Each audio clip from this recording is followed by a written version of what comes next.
Hey guys, welcome back to the channel. This is story about what if Minato and Kushina hid a scroll for Naruto with all their secrets part 1. Before I start, please do support for more amazing content and comments for part 2.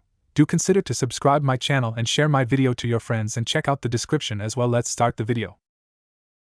Land of Fire. Konohagakure.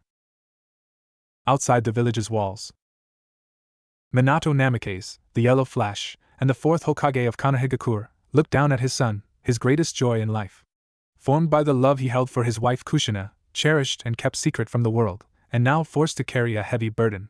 Looking to his beloved, I'm sorry, but we both know this is the only way for us to both protect our village and to ensure that we are able to pass on what is necessary to Naruto. What was supposed to be the happiest moment in his life, the birth of his baby boy, had turned into disaster as the masked man attacked him and Kushina, tearing free the Kyuubi. The monster's rampage had killed countless villagers already, and deep in his soul Minato knew the mastermind behind this would not be satisfied by that. His beloved wife had the beast, barely, restrained, and Minato knew with a heavy heart that a new Jinchuriki was required for the fox. And Minato could not ask any other parent to put such a burden upon their child. There was only his son, Naruto. Then he grimly smiled.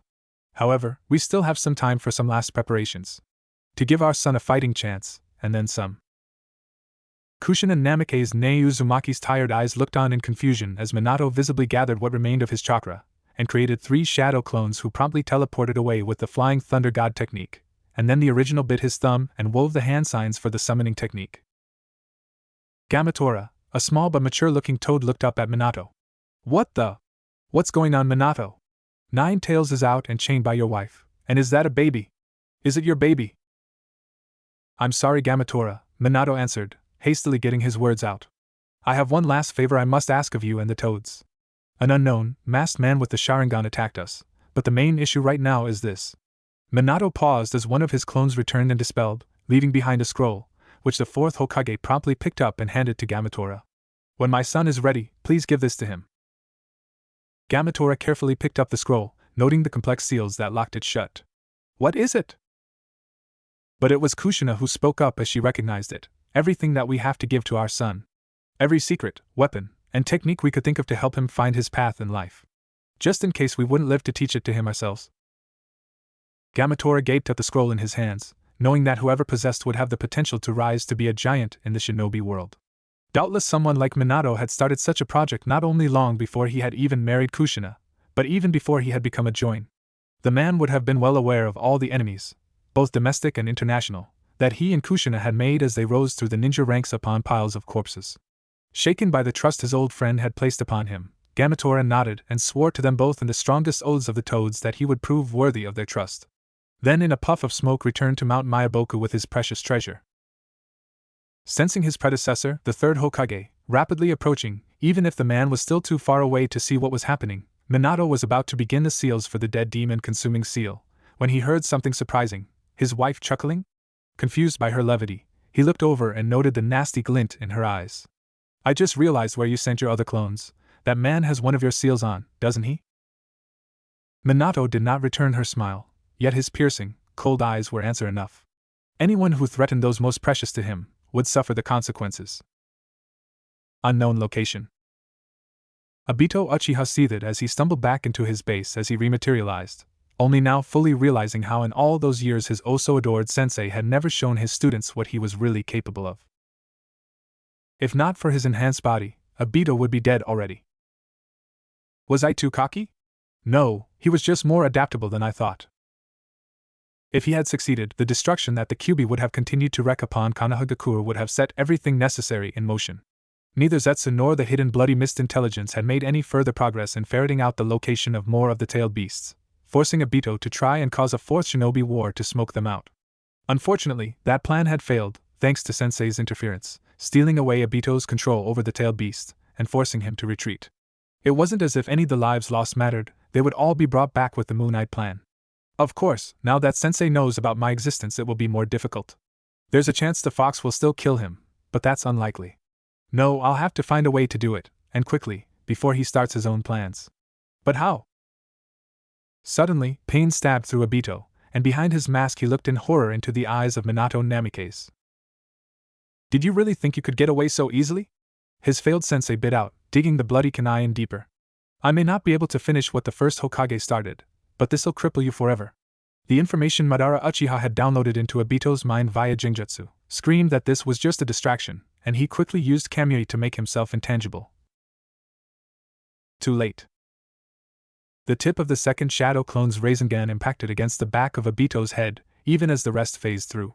Simultaneously, as a precaution in case even a physical blow could not kill the man he suspected to be Madara Uchiha, the first Shadow Clone slammed a seal onto his foe.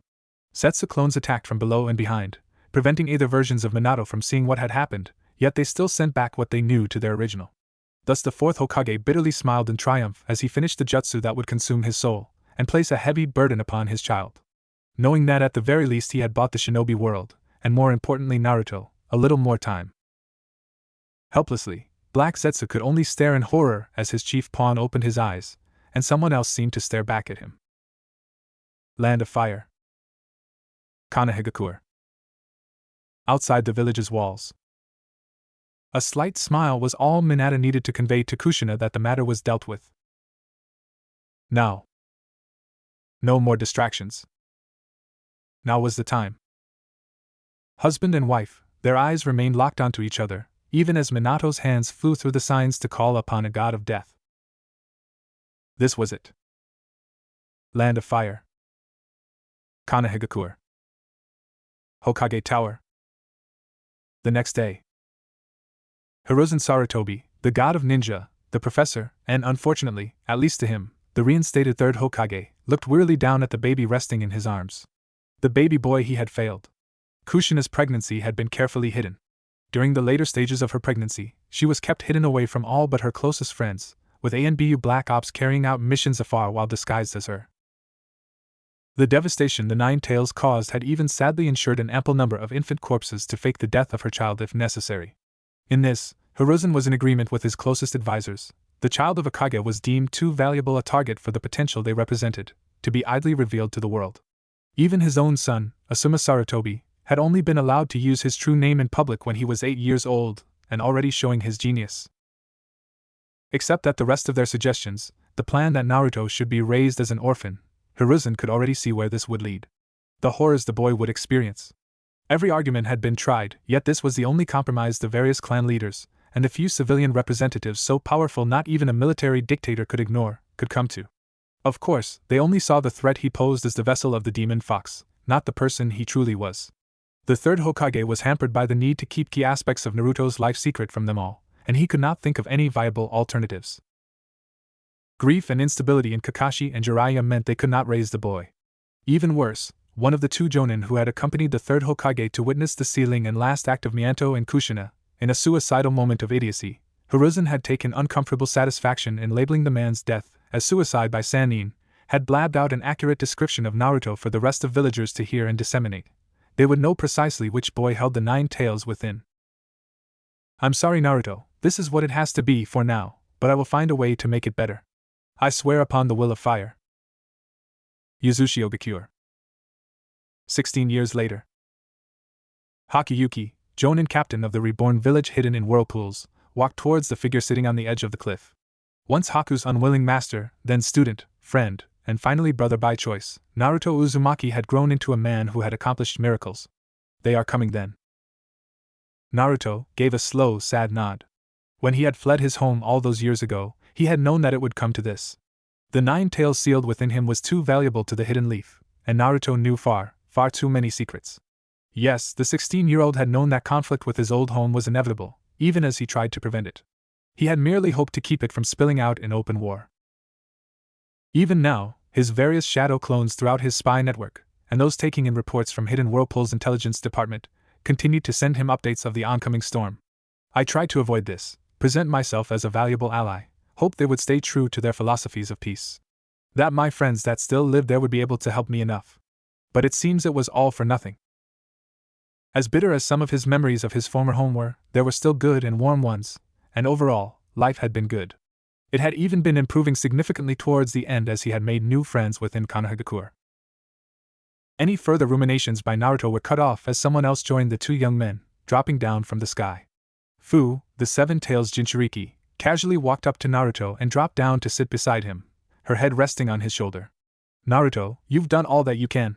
Your job now is to protect our village and those who live within it. All of the people who believe in you. When his only response was a vague grunt in reply, she sighed before trying again. You don't have to kill them, not at first and not if they get the message. Just don't forget who we're really fighting against. Danzo.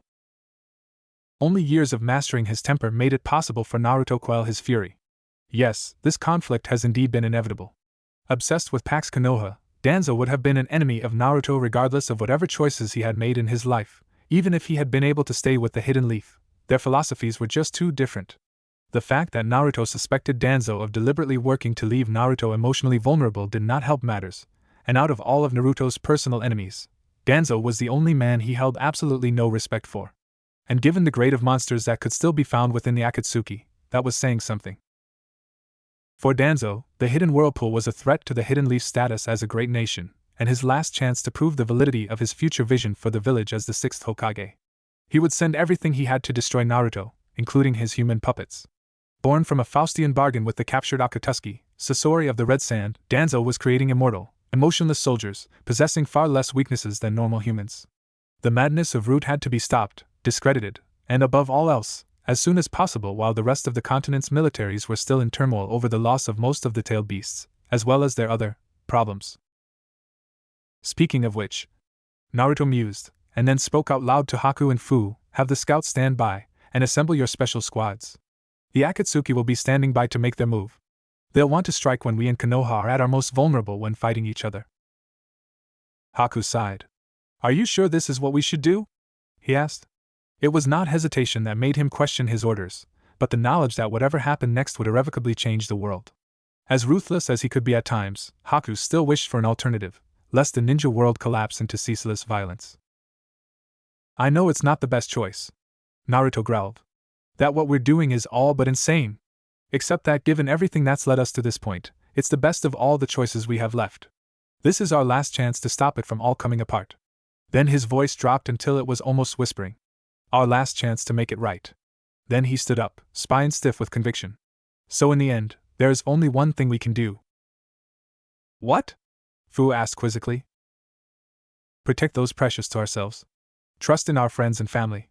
And keep everyone from realizing how much we are really just rolling the dice and betting large. Then his eyes sparkled. But we will win this.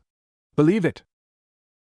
Haku gave a small nod, and turned around to head back, while behind him, his leader disappeared in the blink of an eye. Land of Fire. Konohagakure. Hokage Tower. 12 years after Naruto's birth. So Iruka-sensei's going to be alright? It had been a rather hectic night, reflected the third Hokage. What with Naruto being tricked by Mizuki into committing treason. Fortunately, it had all worked out better than he could have imagined, and now his surrogate grandson impatiently standing in front of his desk as he waited for news about Yumino Iruka. Yes, Naruto, the third Hokage reassured him with a grandfatherly smile as he locked away the forbidden scroll. The medics assured me that he'll be right as rain in just a few days. I'm very proud of how you handled yourself out there against Mizuki, by the way. Iruka was right, you've proven yourself as a ninja. Blushing a little even as he beamed, Naruto proudly fingered his new leaf forehead protector that had once been Iruka's until he had proved himself. He. Yep. Wanting to broach the topic before Naruto did, to show his concern, Hiruzen Sarutobi sat down in his chair with a more serious look. And Naruto, I'm sorry that you had to find out that way about the Kyuubi. Naruto blinked at that, but quickly put on another bright smile. No worries. I'm sure you had your reasons. And it's not gonna stop me from being Hokage. Believe it. But the third Hokage had still seen the brief emotions in his eyes, including the pain. I'm sure you will, he praised, yet I'm still so very sorry that this happened to you. It was always my intention for you to learn the truth, but never like this. I wanted you to find your own path as a ninja before making you aware of this burden. So that you would have a chance to prove to yourself and everyone else that you were more than just a cage holding back our greatest nightmare. A compliment and a declaration of faith, which seemed to be working, Sarutobi decided. The truth is always best, even if it is not the entire truth. That, however, can wait for later. Thanks, old man. And I will. Naruto cried out. I'll surpass you. And then have all of the people of this village acknowledge how awesome I am. Very good, Naruto. I look forward to it, the Hokage promised, his cheerful expression becoming fake as he felt an old pain. Yes, the will of fire burns brightly within you, just like your parents. Brightly enough that maybe you will be ready for the truth about them before I die. Coast of the Land of Fire, across from the Land of Waves.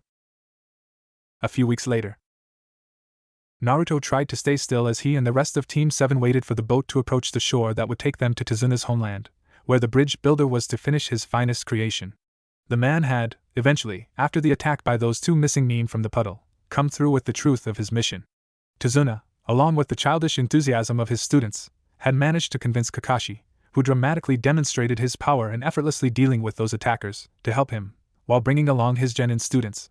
As for Naruto, he was determined to prove to everyone, including himself, what he was really capable of, especially after he had frozen up against the two demon brothers.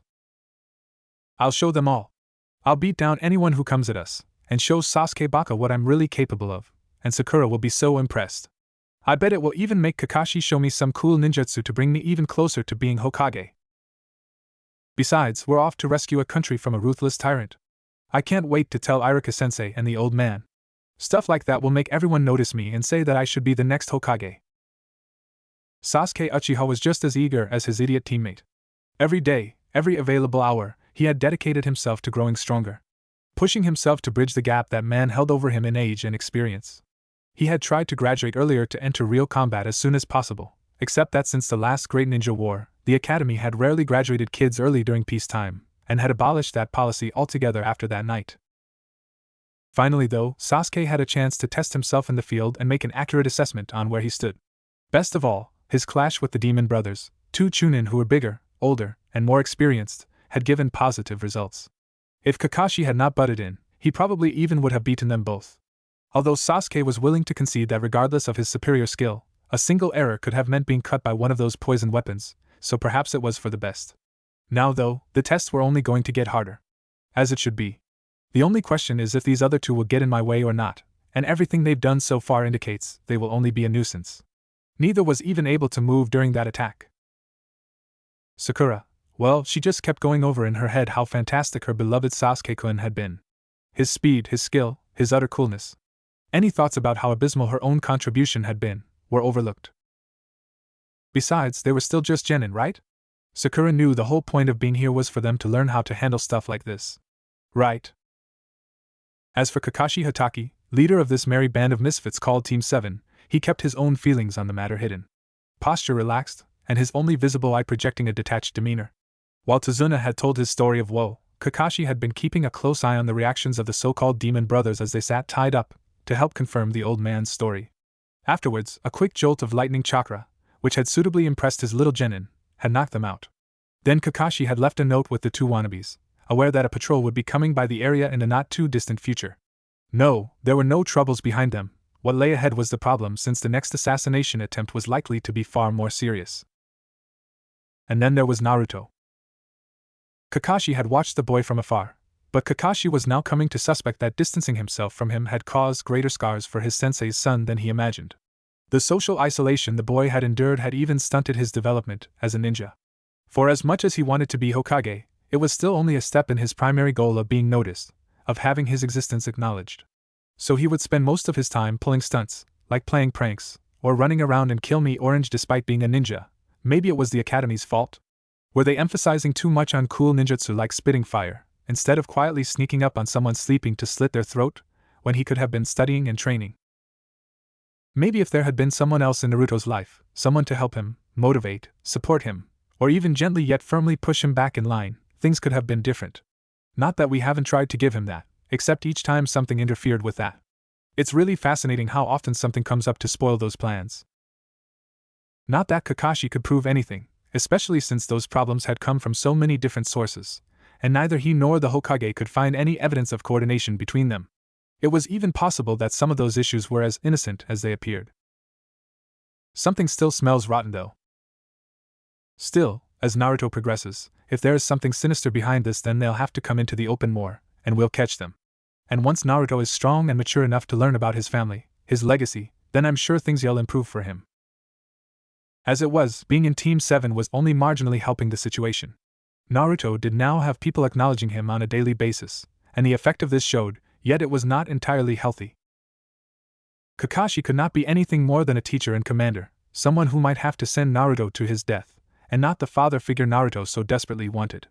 Even being a male role model was out, since Kakashi was self-aware enough to know that he was too damaged to be a positive one. Iruka remained more of an older brother Naruto now saw less of, and the third Hokage was both too old, and usually too busy. Sakura's responses to Naruto's action tended to be violent, but because she actually was responding to him, he kept coming back. His social isolation even making him feel a romantic attraction to her due to the fact it was at least some attention. As for Sasuke, things just got more complicated there. Kakashi and other Anbu had noted how fixated Naruto had been on Sasuke after the Uchiha massacre, seeing someone else who was also all alone in life and who Naruto emphasized with. Unfortunately, Sasuke's obsession with killing his older brother, Itachi, left no time for friends. So instead Naruto was focused on becoming Sasuke's rival, so that the young genius would acknowledge him. In Kakashi's eye, the incident when Naruto had stabbed his hand only highlighted the seriousness of the situation. Naruto's lack of concern with self-injury, and his failure to notice how abnormally fast he was already healing, were all signs of a serious lack of concern for himself, as well as a complete inexperience of how quickly other people healed due to a lack of interaction to actually learn that. Even worse, no one else in Team 7 had been particularly upset on Naruto's behalf. Yes, they had been shocked that he had taken such an extreme measure, but neither Sakura nor Sasuke had been overly worried for his personal health while he had a kunai jammed nearly all the way through his hand. As for Kakashi, while he was mildly disappointed that Naruto had frozen up, he was not surprised.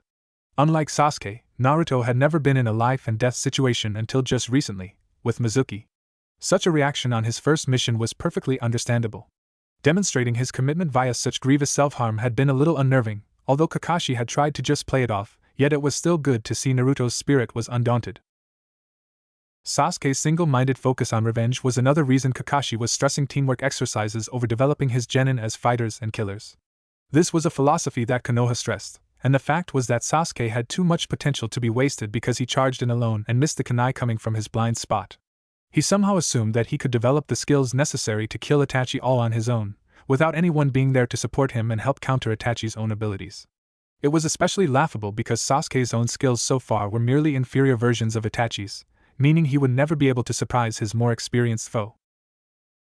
There was also Sasuke's assumption that he would somehow stumble across Itachi, since Kakashi's covert observations had given no indication that the boy had developed any skills to actually track down one of the most notorious criminals in modern history. A man who had casually avoided the hunter ninjas sent after him for so long, that the third Hokage had eventually accepted defeat and called them back. Only teammates could balance out Sasuke's own talents, and draw out his true potential. Regrettably, Kakashi knew that if he brought that to the boys' attention in such a blunt way, then they would only be viewed as pawns, and thus weaken the group as a whole. Sasuke had to on his own initiative learn and accept this. The only problem was that he did not respect Sakura or Naruto enough yet to understand this. Hopefully time would correct that, and perhaps this mission would help that as they were thrown into danger together. Perceived danger at any rate, since Kakashi had little intention of letting such threats actually reach them. Sakura was a far more straightforward and normal case. She had entered into a life she was not really prepared for, but one of the reasons Kakashi had agreed to a C-rank mission was to see how his cute little genin reacted to their beloved sensei and role model butchering a bunch of bandits, while splattering the audience with blood and gore. A little more humane than sending them right into danger in a sink-or-swim manner, the lives of bandits and similar scum did not deserve consideration, and their psychological reactions would give him a good idea on whether or not he should let them continue as ninja. Oh well, as it was, actually spending time with her crush for a prolonged period would inevitably rub off some of the shine on her obsession with him. Fangirls tended to lose their idealism after seeing object of their desires get as dirty and smelly as them from camping in the woods for days on end. Not to mention she might finally catch on that Sasuke was uninterested in romance right now. Mental trauma aside, he was 12 after all. Truthfully, the only reason the demon brothers were still alive was because it was not every day possible sources of new intelligence conveniently delivered themselves right outside your village. But this might be a little too extreme. No, I will protect them. I'm Kakashi Hatake of the Sharingan Eye, and I doubt Gato will have any rabble strong enough to challenge me. No need to trouble the third Hokage with reinforcements. Besides, a little hostile killing intent will also be a good measuring stick. Mount Myaboku. Resting in his home amongst all the other toads, Gamatora mediated in thought. For years he had covertly done his duty, and it was becoming apparent that his friend's dying wish might be for naught. The forces opposing Minato's son were too great. When he had sworn to this task for the fourth Hokage, he had failed to realize the obstacles he would face in getting the scroll to Naruto. The first and foremost problem lay in that the boy was still not ready. Presenting the scroll to him before he had spent some time in the ninja academy had seemed unwise, since he would lack the know-how to actually use the secrets the scroll contained. So Gamabunta had laid low, carefully gathering information from toads who associated with Jiraiya. While he was disappointed that Jiraiya had been deemed incapable of caring for his godson, by both himself and other parties including the third Hokage, the toad sage kept busy protecting the boy from afar. Repeatedly the man had intercepted and discredited any intelligence gathered by foreign nations regarding the identity of the Nine-Tails Jinchuriki, as well as any superficial resemblance between the Leaf's chief prankster and pariah, and Minato Namikaze. Kakashi, the fourth apprentice, had been active in hunting down these spies, ruthlessly exterminating any threats to his sensei's legacy. Gamabunta had also gained further information by using Mount Myaboka's distant body water to travel to the village and check up on the boy and those around him. The tragedy was, though, that the boy had grown up in near utter social isolation. No one dared harm the boy, or even be caught thinking of it, after what Jiraiya had done to the man who had criminally revealed Naruto's burden to the world. But at the same time, no one could be forced to approach the boy, talk to him, or even smile at him. It was clear the loneliness was bearing the boy down, robbing him of social cues and knowledge, and leading him to developing some unhealthy ideas. If I gave him the scroll right now, it would be a disaster, Gamabunta reflected with a heavy heart. He would just show it to the world in a desperate attempt to get more people to acknowledge him. Or even worse, if Naruto's suffering was greater than I suspect, the information contained within the scroll would give the young Jinchuriki, and he now knows that is his one, as well as why people hate him so much, the opportunity to wreak bloody vengeance upon the village if he ever snapped. Doubtless it would provide ironic satisfaction for the preteen, that if he was going to be shunned and treated as a monster, then let him be one, humanity be damned. And the legacy of the fourth Hokage would be death. Death for many villagers, and the eventual death of Naruto when the ninja finally killed him. All assuming, of course, that Naruto did not try to unlock his prison and unleash the Nine Tails before he fell. Something has to change, Gamabunta thought with dismay, and soon. But I don't know what to do. Name: Hakuyuki. Alias: Haku of the Ice Style. Village: formerly Kirigakure, Nunikin, Yuzushiogakure Umbu Captain. Notes: former and only apprentice of Zabuza Momochi, the demon of the bloody mist who taught him all the Mist Hunter Ops secrets. Former teacher and present right-hand man of Naruto Uzumaki of the Golden Legion, aka the Demon Lord. Extract from a bingo book, shortly after the revival of Yuzushiogakure. Land of Waves. Battle beside a small lake. It seems appropriate that the rumblings that shook the ninja world to its core should have begun in such a small and insignificant nation, one that everyone else had dismissed. The Land of Waves. It was here, upon blood-splattered battlefields, that new legends were born, and where these defining individuals took their first true steps on these new paths. And it all began with Zabuza Momochi, the demon of the bloody mist, battling against the equally famous Kakashi Hatake of the Sharingan Eye, aka the Copy Ninja. Unbeknownst to the Leaf Ninja, however, Zabuza had an ace up his sleeve, as his living tool silently watched events unfold from within the surrounding foliage. Said tool went by the name Hakuyuki, and he was the willing servant of the demon, ready to die in his service if necessary. The Watcher silently listened to what was occurring, catching the occasional glimpse through the rising fog as his master summoned it. They had been hired by Gato the shipping magnate, to kill a bridge builder named Tazuna, in order to maintain the former's trade monopoly over the Land of Wave. Unfortunately, Tazuna had gone to the village hidden in leaves for an escort, and was under the protection of Jonin Captain Kakashi Hatake. Oh, and 3 kids who were doubtlessly his genin students. It was clear Zabuza-sama was beginning his basic psychological warfare stratagem against Hatake, while also beginning the timeless game of clones and substitution. The rules were simple: both parties would switch places at high speeds with whatever nearby item they could, while also working to make sure that any apparently lethal blow really only hit one of their doppelgangers, all to catch their opponent off guard. Cat and mouse, Kumogaku roulette, and chicken all in one, and the first one to be gutted was the loser. For this was how higher-ranking ninja tended to fight, using jutsu that were mastered to the point few or no hand signs were necessary, high speeds, every scrap of experience, careful management of chakra during high-stress situations, skill and knowledge with various clone jutsu, and repeated use of the substitution technique while simultaneously trying to locate and/or anticipate your opponent's new locations while they used it themselves. In these kinds of battles, especially near the decisive end, either side could be assured that the so-called final blow had actually connected, lest it be another clone or substitution. From what little Haku could gain from enhancing his senses with chakra, and past experience with Zabuza-sama, it appeared that Hataki had now confirmed that Zabuza-sama was a water-style user, liked to rely on low-level clones, had some measure of Zabuza-sama's skill with his sword, and knew that the man's reputation for silent killing was well-deserved.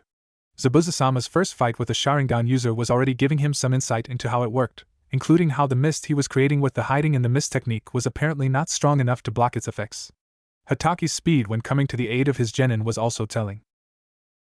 More importantly, Haku himself was learning all he could from the glimpses of the battle, in case he was forced to intervene in the fight. Defeating Hataki himself was unthinkable, for Zabuza-sama had to prove to himself that he was strong enough to defeat the enemy Jonin. Otherwise, how did he expect to defeat someone as strong as Yagura, the fourth Mizukage? No, Haku would only become involved in order to fake his master's death, and only so that Zabuza-sama could return stronger than ever.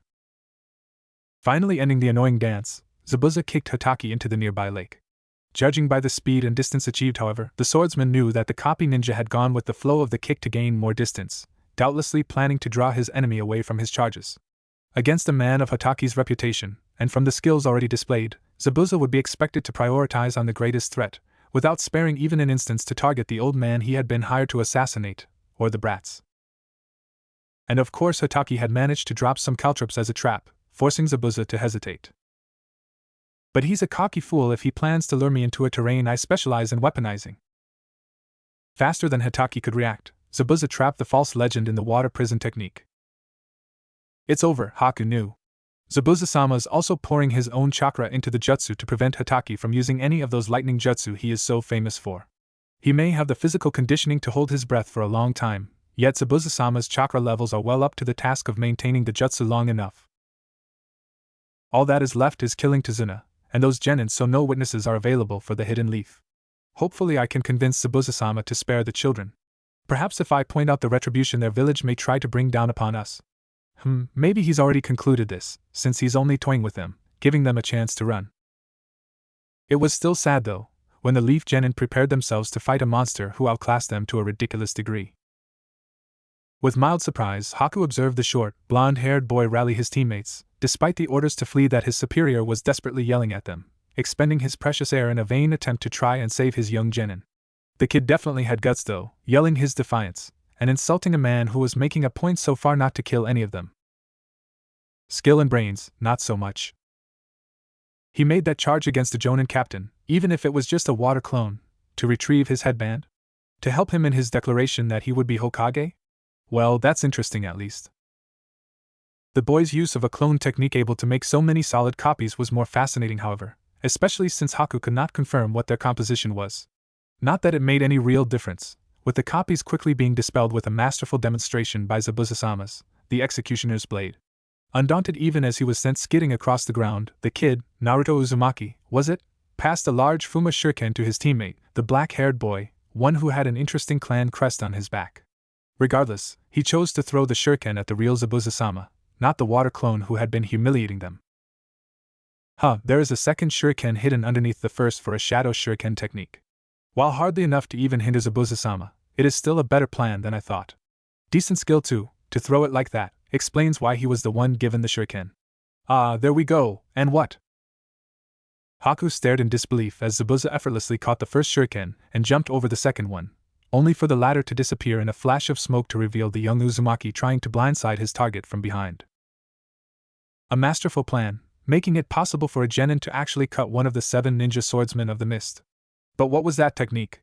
He had actually changed his form into a different solid object, as opposed just an illusionary cover? Who is that boy? Wondered Haku. He acts like a suicidal idiot, but has potential. Unfortunately, if he kept rushing in like that, he would be killed before having the chance to unlock it. Caught up in surprise, the young ice release user had almost missed Kakashi breaking free of his prison when an enraged Zabuza-sama removed his arm from the ball of water, and the copy ninja charged forward to protect his student, releasing all of his killing intent to unnerve his target. Naruto, the Jonin sensei praised after chucking said boy towards dry land where the rest of his precious Team 7 was, "Your scheme was brilliant, you've matured, all of you." A giggling Naruto went on to elaborate exactly how he had carried out his scheme. "I'll have to teach him to not spell out his plans to the enemy," Kakashi noted. "So," mused Zabuza, "you made me fly into such a rage that I unraveled the jutsu holding the water prison together." "No! You didn't drop your own jutsu. It was broken, from the outside. Deciding that the Sharingan genjutsu he was carefully placing on Zabuza while they murderously glared at each other was ready enough, Kakashi decided to get down to business. Just so you know, the same jutsu won't work on me twice. Jumping backwards, Kakashi roared at the man who had dared to try and kill his students. You said it yourself, Zabuza. I am a man famed for copying 1,000 techniques, and it is time for you to understand just what that means. Humph, and how many of those are just useless deranked ones? I don't count those. Like a vengeful wolf, Kakashi went on full offensive. He flashed through the hand seals for water release, water bullet technique, causing a powerful torrent of water to burst out of the lake at his side, speeding directly at Zabuza. The assassin countered with more water clones, which closed in on Kakashi, and while several were destroyed as Kakashi redirected his attack, enough were able to dodge around it to reach their target. Knowing they would lack the power of the original, Kakashi chose to dispatch them with only a kunai, deliberately leaving his back exposed as a feint, even as he wove around the slashing swords to dispel the doppelgangers.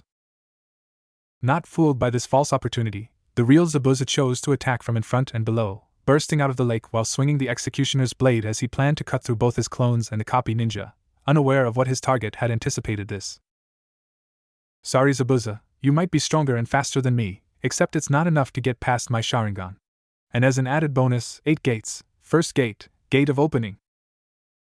Zabuza could only swear to himself in disbelief as Kakashi countered his underwater ambush, somehow possessing the strength to block the swordsman's massive blade with nothing but a kunai knife. Straining against the leaf ninja, the ex-mist was suddenly thrown further off balance, as the lake seemed to dissolve into a whirlpool. Zabuza struggled to regain his wits as the lake seemed to consume itself, as he rapidly backpedaled away. What? No! He's using a clone and earth jutsu to drain the lake. For all that he was a skilled leader, a master swordsman and assassin, the demon of the mist's water jutsu skills were not up to par, hence why he had waited to ambush them beside a pre-existing source of water that he could draw upon.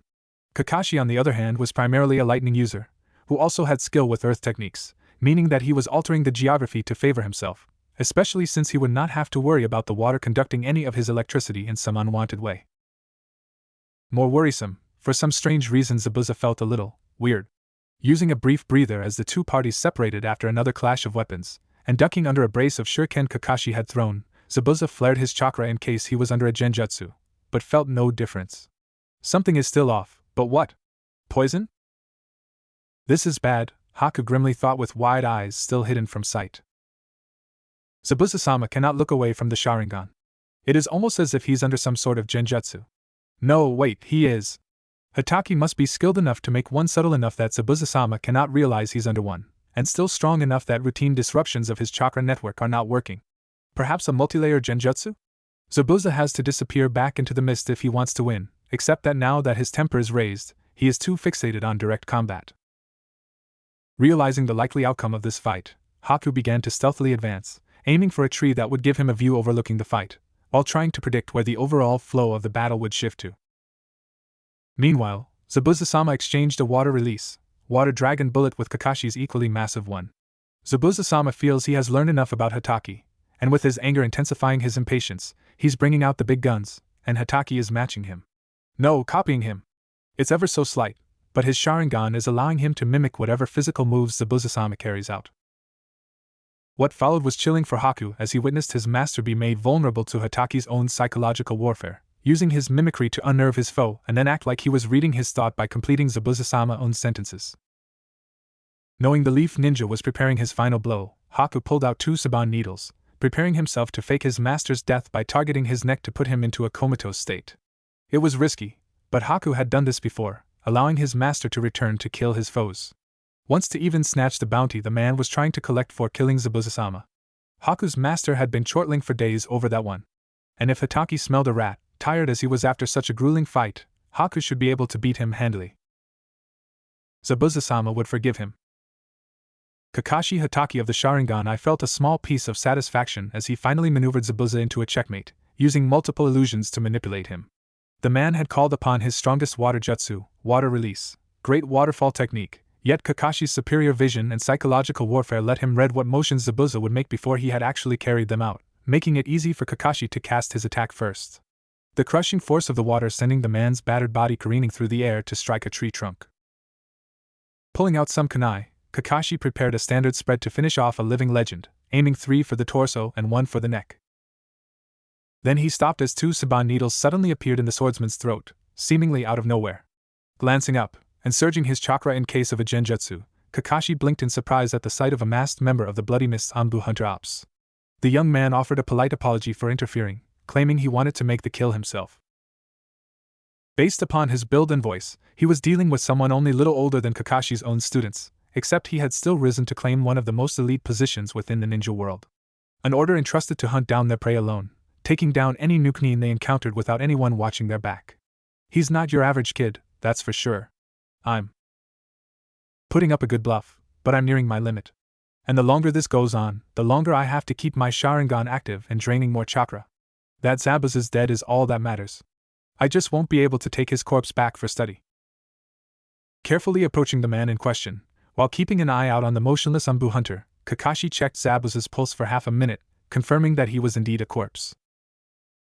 Unexpectedly, Naruto ran up to them, yelling his confusion at who this masked stranger was, and if his casual killing of the demon of the Bloody Mists meant that the members of Team 7 sucked. Still carefully keeping an eye on the potential new threat, Kakashi walked over and quieted Naruto down. "Oh. Well, you have my sympathy," he said to his student. "I can see where a thing like that would be hard to accept, but it's a fact you'll have to live with. This probably won't be the last time we run into a kid who's both younger than you, and stronger than me." Kakashi could have elaborated on that, yet the best examples of young prodigies from the village hidden in Leaves' recent history were himself, which would be overly arrogant to mention, Itachi Uchiha, unwise to mention for a host of reasons, and Orochimaru, a third bad role model. For his part, Haku, still in his Anbu hunter disguise, jumped down and hefted up Zabuza-sama's unconscious body. A glance had confirmed the Saban had indeed been accurately placed, but this moment of vulnerability was when everything was the most at risk. Fortunately, Hataki's body language indicated he had no interest in a fight. Moreover, based upon the copy ninja's previous behavior, and his present closeness to his blonde genin, it was likely his priority remained protecting his charges from any active threats, not corpse retrieval. "Your battle is over, Leaf, for now. And now I must dispose of the remains," he lied, "lest they give up our secrets to our foes. Well then, I must be off." Land of Waves. A clearing away from Team 7. Having recovered from his death well enough to move, and removed the Saban in his throat, though not enough to be truly mobile, Zabuza looked up to regard his tool. "You saw the entire fight, correct?" Haku gave an affirmative nod. During the fight he had used chakra to enhance his senses to catch every word, since the slightest detail, or mumbled comment could be critical. Indeed, his master could even be trying to discreetly pass an order. While Kakashi Hatake is a formidable foe, from what he displayed he is only a threat if you were to engage him head-on, Zabuza-sama. His students were also interesting. Zabuza scowled at this, except knew that Haku was right. The trick the blonde brat had played on him, with the other boy's help, had been brilliant, and if the former had been slightly more skilled, he could have actually hurt Zabuza when he blindsided him. Hell, if the kid had just one single ranged and offensive C-rank jutsu when I had my back to him, or a better throwing arm, he might even have killed me, that's how unprepared I was. And those jutsu he was using beforehand. The swordsman frowned. The brat had been spewing some nonsense at some point, but Zabuza had only ignored it, concluding that even if he did not kill them all, they could not possibly have anything interesting to say. "What did you discover about them?" "The one with black hair carries the clan symbol of what I believe is the Uchiha clan on his back. Although I will have to check my scrolls to see if I can verify. As for the other boy, how much did you hear him say?" Zabuza gave no response to the tactful rebuke, since he always stressed the importance of full and honest feedback. He identified himself as Naruto Uzumaki. At this Zabuza paused and rewrapping his face bandages. In the ninja world, empowered weapons with unique abilities, like Orochimaru's Kusanagi sword, were priceless. The art of crafting them practically lost during the brutal Warring States period, since craftsmen capable of creating such artifacts were prime targets. The last recorded individual capable of such was the second Hokage. However, the majority of the remaining weapons were owned by the village hidden in Bloody Mists, wielded by the 7 ninja swordsmen of the Mist, a group Zabuza still considered himself part of. Those particular swords had come from a variety of sources, and some of the present ones were even replacements for ones destroyed during previous battles, yet the most common source was the seal-loving Uzumaki clan of Yuzushiogakure, the village hidden by whirlpools. They had either been given as part of peace treaties after wars, or pried from their dead hands on the battlefield. Alas, there were no more Uzumaki left, following the fall of Yuzushiogakure, at the hands of Iwagakure. Or so Zabuza had thought. Now while it was possible the kid was lying, or had been lied to as he appeared too stupid for subtly, Zabuza suspected it was the truth. Someone like Kakashi Hatake seemed unlikely to tolerate such a deception. Moreover, the brat's fellow student appeared to be an Uchiha. Zabuza was fully confident in his student's memory, another legendarily powerful clan that was supposed to be dead, barring their executioner, that is. Moreover, given Kakashi's use of the Sharingan, that would be a logical placement for what appeared to be the last Uchiha. What did that say about the pink-haired girl? Was her behavior just an act to catch him off guard? Interesting, very interesting indeed, Zabuza mused. Still, no matter. I'm a ninja with a contract, and I'll fulfill it. Zabuza turned to look up at his apprentice. I failed to look for the shadows and knives that hide underneath the mist, and nearly paid for it with my life, he growled, wincing as his abused body shrieked in pain. That won't happen again. Haku, we need more information. Get it. His tool obediently gave another nod in agreement, doubtless having reaching the same conclusion long before Zabuza had. The perfect weapon. Land of Waves. Tizuna's house. A few nights later. Naruto stood quietly outside the room of the little boy named Inari. Apparently Tizuna's grandson, he had been insistent that Naruto and his team were going to die, that no one could defeat Gato and his men. And when Naruto had claimed that he was a hero here to save the day, Inari had flatly denied this, saying that there was no such thing as heroes. With a parting comment about they should leave or they would die here, the brat had left to go to his room. But now, standing outside his door, Naruto could only stand in silence. He had wanted to hit the kid for saying such stupid stuff, yet now all he could focus on was the sound of crying from inside the room. Eventually, Naruto turned and walked off, not knowing how to respond to this. What happened to him? Kanehigakure. Hokage's Tower. Hiruzen Sarutobi looked at the mission briefing scroll in front of him curiously. A routine patrol had encountered 2 tied-up ex-mist ninja, along with a note from Kakashi. The encrypted letter had detailed what had occurred, his observations of his genin squad's reactions, and changes to the mission parameters. Despite all of this, the man believed that he was more than capable of handling whatever might develop in Wave, and that he did not expect any problems he could not handle himself. Taking a reflective draw on his pipe, the older man considered the situation. On the one hand, Kakashi was an experienced leader, a Jonin captain who had spent time in both the Umbu and later in the regular forces when his psychological evaluations indicated he was being pushed too hard by job. Something about it being unhealthy to have been a child soldier in the thick of all the fighting since he was 6 years old, and then transferred into the Black Ops to carry out various wet work tasks. After the transfer back to the regular forces, Kakashi had continued to distinguish himself in battle. Of course, despite the man's power and success rate, he still had his detractors amongst some of the upper echelons. For while his subordinates had a higher survival rate than the norm, their leader was also willing to abandon his objective if he was too concerned about potential casualties. Too willing to give up, his detractors claimed. Personally, Sarutobi approved, especially since Kakashi would always retreat just long enough to plan anew, and/or adjust his roster, and then return to the mission to complete it. In conclusion, the third Hokage was confident that Kakashi would pull out of this mission in Wave if it appeared to be escalating out of control. Although, he could not dismiss the possibility that Kakashi, unused to dealing with fresh genin straight from the academy, might be overestimating them. He could even be overcompensating with Sasuke out of respect for Obito Uchiha. And of course it was always possible he had managed to dig deep enough through his grief to realize who Naruto's parents were, and was overeager to prove the young boy was just as good as they had been. Or that Kakashi hoped successfully helping these boys might quieten at least some of the ghosts that haunted him at night. In the end, the third Hokage decided to leave it to Kakashi to decide, displaying his trust in his subordinate, and to see how a potential fifth Hokage candidate handled the situation. Land of Waves. Tizuna's house. As he slowly recovered, Kakashi began to carefully plan his campaign against whoever Gato sent to kill Tizuna next. A minute after the Umbu hunter had left, and who in hindsight was probably a fake, Kakashi had collapsed from overusing his Sharingan and exhausting too much chakra.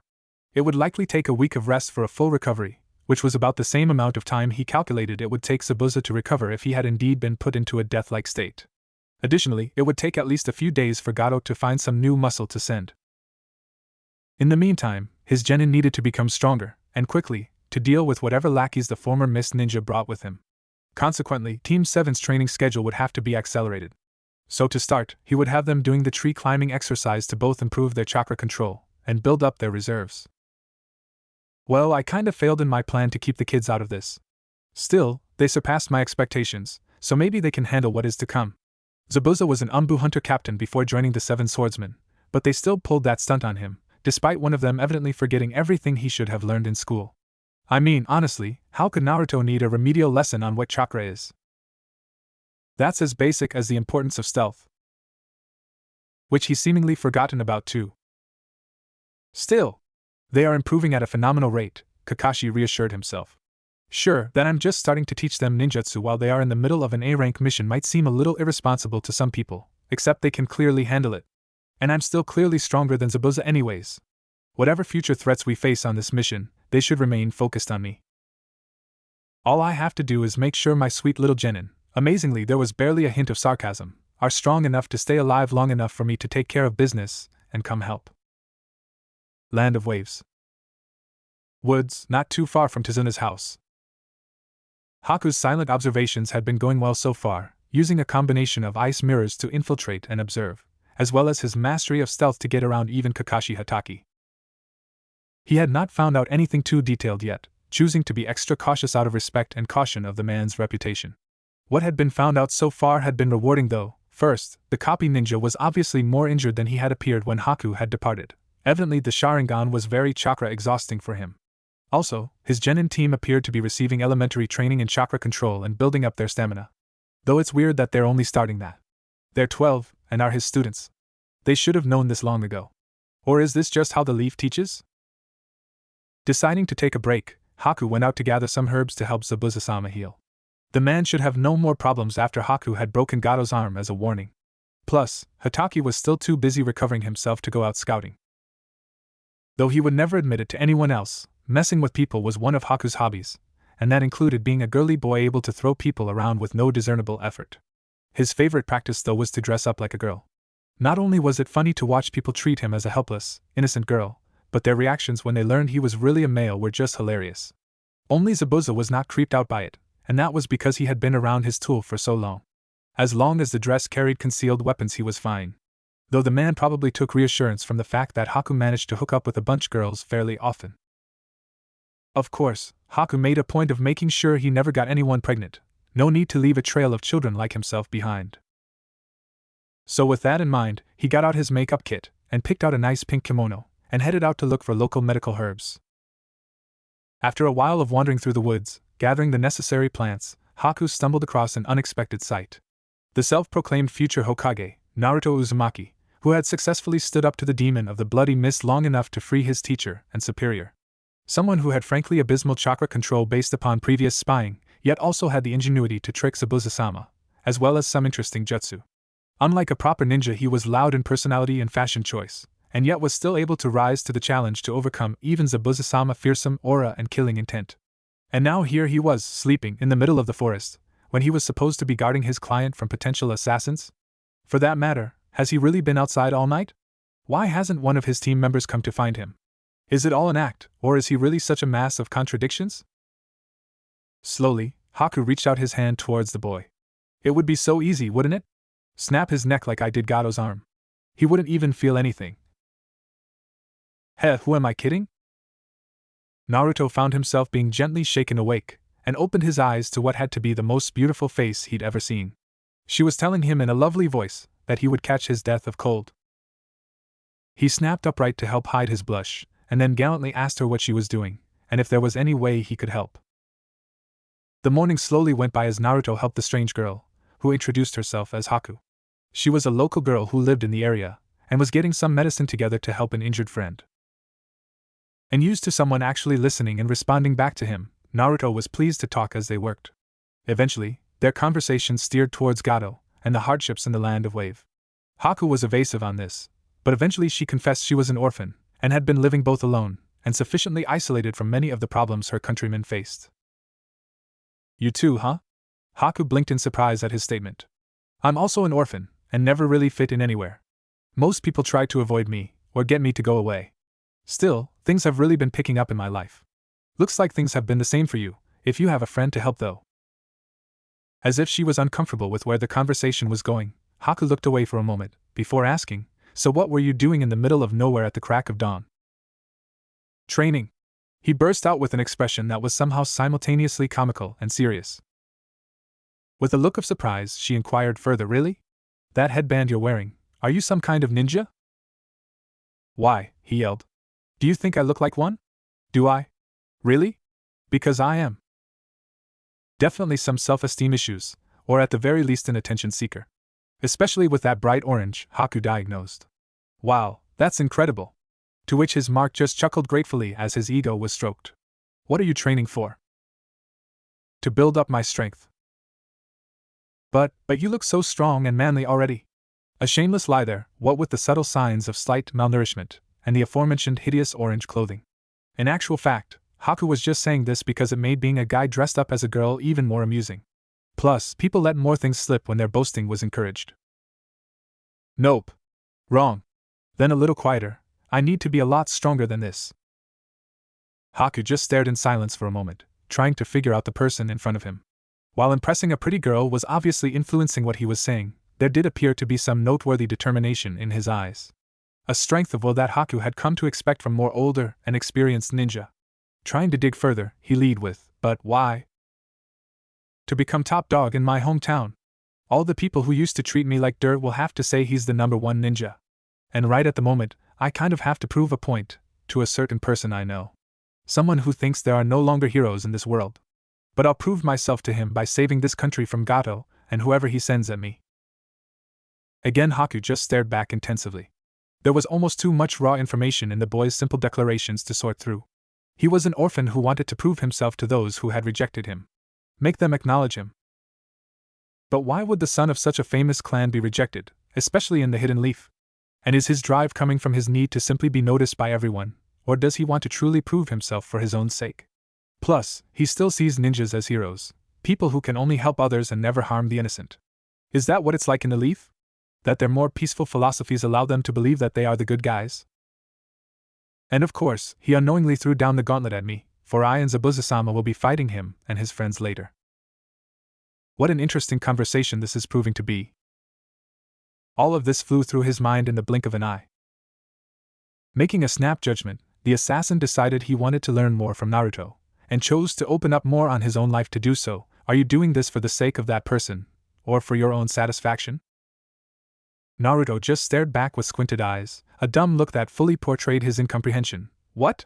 It was all so ridiculous. Haku could not but help the girlish giggle that escaped him, causing Naruto to loudly ask what was so funny, while maintaining that stupid squint. Finally, Haku regained his self-control. Do you have anyone special in your life? In hindsight, Haku had to admit that given his deliberately girlish demeanor that could be misconstrued as something flirtatious. Which possibly proved that Zabuza-sama's sadism had rubbed off on him a little bit. Just not in the way his master had wanted. At all. Just thinking of Zabuza-sama in this context make Haku's memories rise to the forefront, oblivious to Naruto's confusion as the young girl stared off into space. His father, a man who had sworn to love and protect them with his very life as long as he lived, had learned that Haku's mother had a bloodline ability. To him now his family had become monsters, and had killed his wife for that, and would have murdered his son too. Instead, the icy power of Haku's heritage had instinctively risen to save him, and stain him with his father's blood. Still lost in though, he found himself reliving his life of loneliness on the streets, unwanted, with no reason to live. Where each waking day was a struggle to not just stay lying on the ground until the end finally came. Until that man appeared, his hands also drenched in blood, both sinners and innocents, giving a worthless orphan a reason to live. To be happy, and the will to face each new dawn. With an effort, Haku pulled himself out of his past to look at Naruto, a boy who might share a similar enough history, and maybe his own personal philosophy, his ninja way, with him. So he calmly and simply said, when people are protecting something truly precious to them, they truly can become as strong as they must be. And with that, Naruto's own experiences came to the forefront, with the example of Iruka and the day Naruto became a full-fledged ninja. Kakashi's words when they faced that eyebrowless freak Zabuza, saying that he would not let any of his comrades die. Examples from stories like the 4th Hokage defeating the 9-tailed fox. Or Inari's dad Kaiza, who Tazuna said believed and lived up to his philosophy protecting something precious to you with all of your strength. Fortunately, Naruto seemed to have still gotten the message. With a grin, he nodded, yup. I know all about it. With an answering smile, Haku got up with his basket of herbs and walked away. With a final parting remark, you will get stronger, and I hope we will see each other again. Taking a trail that would help throw a pursuit, Haku decided that it would be nice to talk to the young blonde again, though maybe next time I should tell him I'm a boy. His reaction should be priceless. Land of Waves. Tizuna's house.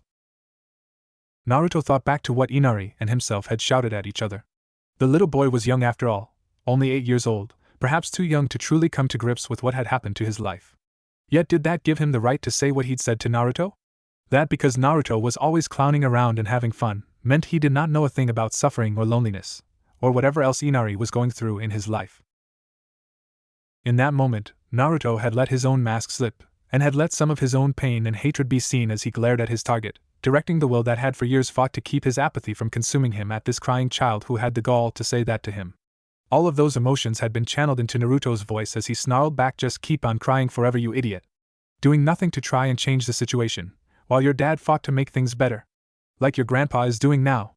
Thinking that you're suffering more than anyone in the world, when you don't know anything about pain and suffering." After yelling that last part, he had buried all of that back down, and left the house to get back to training, ignoring the cries from Sakura-chan to come back and apologize. Someone like him wouldn't have lasted a day in my life, Naruto growled to himself, but then stopped and reflected, and I shut him down like everyone else has done to me before. Thinking about what Haku had said about protecting those precious to yourself and finding true strength, Naruto realized what had made Iruka precious to him.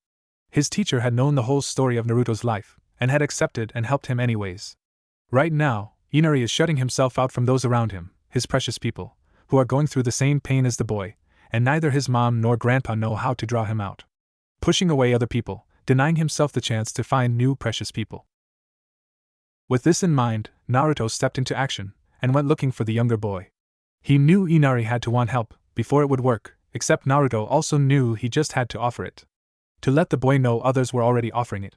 He hesitated as he approached Inari's room, but forced himself to knock on the door. After a moment, the boy answered it, and hesitantly let Naruto in. They just stared at each other in silence for a few moments, before the older one crossed his arms and spoke up at last. "I don't really know what to say, how to tell you what I'm feeling. But I know that I have to try. I shouldn't have shut you down back there, too many people have done that to me before. But what I do know, is that you can't do this to yourself, Inari. You might never feel better again after what you've gone through, but that you must never give up on trying to. Your mom and grandpa want to help you, be there for you. Your grandpa is struggling to ensure that you will have a future here. That no one will have to live their entire lives in a desolate country like the way it is now. Shutting away the world might seem like the best way to not feel any more pain, but is that really what you want? What Kaiser would have wanted for you?" Inari flinched at this, and just shouted back angrily, "Shut up. What do you know anyways? Acting so cool and all like you know what I'm going through," and stopped as he realized he was repeating himself, and then remembered Kakashi's words from last night. Flashback. Naruto grew up without a father, same as you, Kakashi said while sitting down beside Inari. Actually, without any parents. He doesn't remember either one of them. Or have a single friend. His whole life is one big, painful memory. And in all the time I've known him, I've never seen him cry. Or use his troubles as an excuse to sulk, or be a coward. Not once. He always tries his hardest, hoping someone will notice and give him a kind word or a pat on the back. That's his dream, and he's risked his life for it. I think one day he must have just gotten fed up with crying. He understands what it means to be strong. He knows what it costs and what it's worth, just as your father did. And he's still able to smile? Inari thought to himself. Flashback end. While not understanding the reason, Naruto was quick to take advantage of Inari's hesitation. In many ways, I'm jealous of you. At this point, the overwhelmed boy could only stare back in shock. My life hasn't been easy, and you have memories that I will never have, things to cherish. And peoples whose example you can follow. On the other hand, you know that you wouldn't want anyone to feel what you're feeling right now. I can't judge your pain, or try to compare what we're both feeling, every day, but we can try to help each other. I just want you to get back to the point where you feel well. Happy with yourself and how your life is going. And that is why I'm working to protect your grandpa, so that he can do what is necessary to make everything better. You have to stand up again, and take your life back. Lots of people have suffered what you have, but they still learn to get on with their lives. And if you need help doing that, I'm here for you. But more importantly, so is your family. And you're still young, with so much ahead, so, well. At this, Naruto just tapered off, unsure where all of that had come from. Maybe being with Iruka-sensei and the old man Hokage had taught him more than he thought, and he knew that Iruka had managed to put his life back together despite losing both his parents at a young age. The silence stretched on for several minutes, Naruto's sad and old eyes staring back into Inari's equally sad, yet confused ones. Until, finally, the little boy nodded. "Okay," he whispered, "I'll try." And then Naruto smiled. A real smile, not the one he showed the world, to fool it into not realizing how beaten down he could become at times. One that had only shone through in those brief moments of happiness, when he was with the old man Hokage, or when Iruka-sensei acknowledged him. No deception, no small part of him still being resentful at his life, just pure joy. Looking at the bedroom clock, Naruto put his arms in the air and then put his hands behind his head. "Thanks for listening to me ramble on so long. I know it's not easy to hear all that, but let's see what happens. It's late, so good night, Inari." And with that, Naruto walked out and went to his own cot to get some sleep. As for Inari, it took a long time, but eventually he fell asleep as his mind slowly calmed down. As he worked to accept that maybe, just maybe, life could get better after all. Land of Waves. Woods just outside Tazuna's house. Naruto could only sit with his jaw hanging open. He had met Haku again when the boy had been collecting more herbs, this being their third meeting. The totally future Hokage had come to really enjoy these times they got together, as they chatted away about everything under the sun. Haku could not stay too long, having to get back to help her, his friend, but they both had time for a few laughs. As he was walking away this time though, Haku, without even turning his head to look at Naruto, had informed the blonde that he was really a boy. "What? He's even more girly than Sasuke. He even talks like a girl." Since then, Naruto had been just sitting there, trying to go over everything they had said together, and was also questioning his sexuality. Land of Waves. Zabuza's hideout. Zabuza Momochi nodded in agreement as his tool finished outlining the plan he believed his master should follow. Using an enhanced version of the hiding in the mist technique would be costly in chakra, but the jutsu would still be beneficial enough. It appeared as though Kakashi had come to base his fighting style around his Sharingan, so robbing the man of his most fearsome weapon would unnerve him, and limit his options. It would still require careful work by Zabuza, relying on just his hearing, except that was his preferred weapon. His observations during their first encounter would help him attack Kakashi psychologically as well. That was one of the few areas where he still surpassed Haku, due to his more worldly experience. Maybe I should consider finding another apprentice about his own age, Zabuza pondered. A partner or someone to interact with so he doesn't end up snapping. And Haku's been enjoying spending time with that Uzumaki kid too much.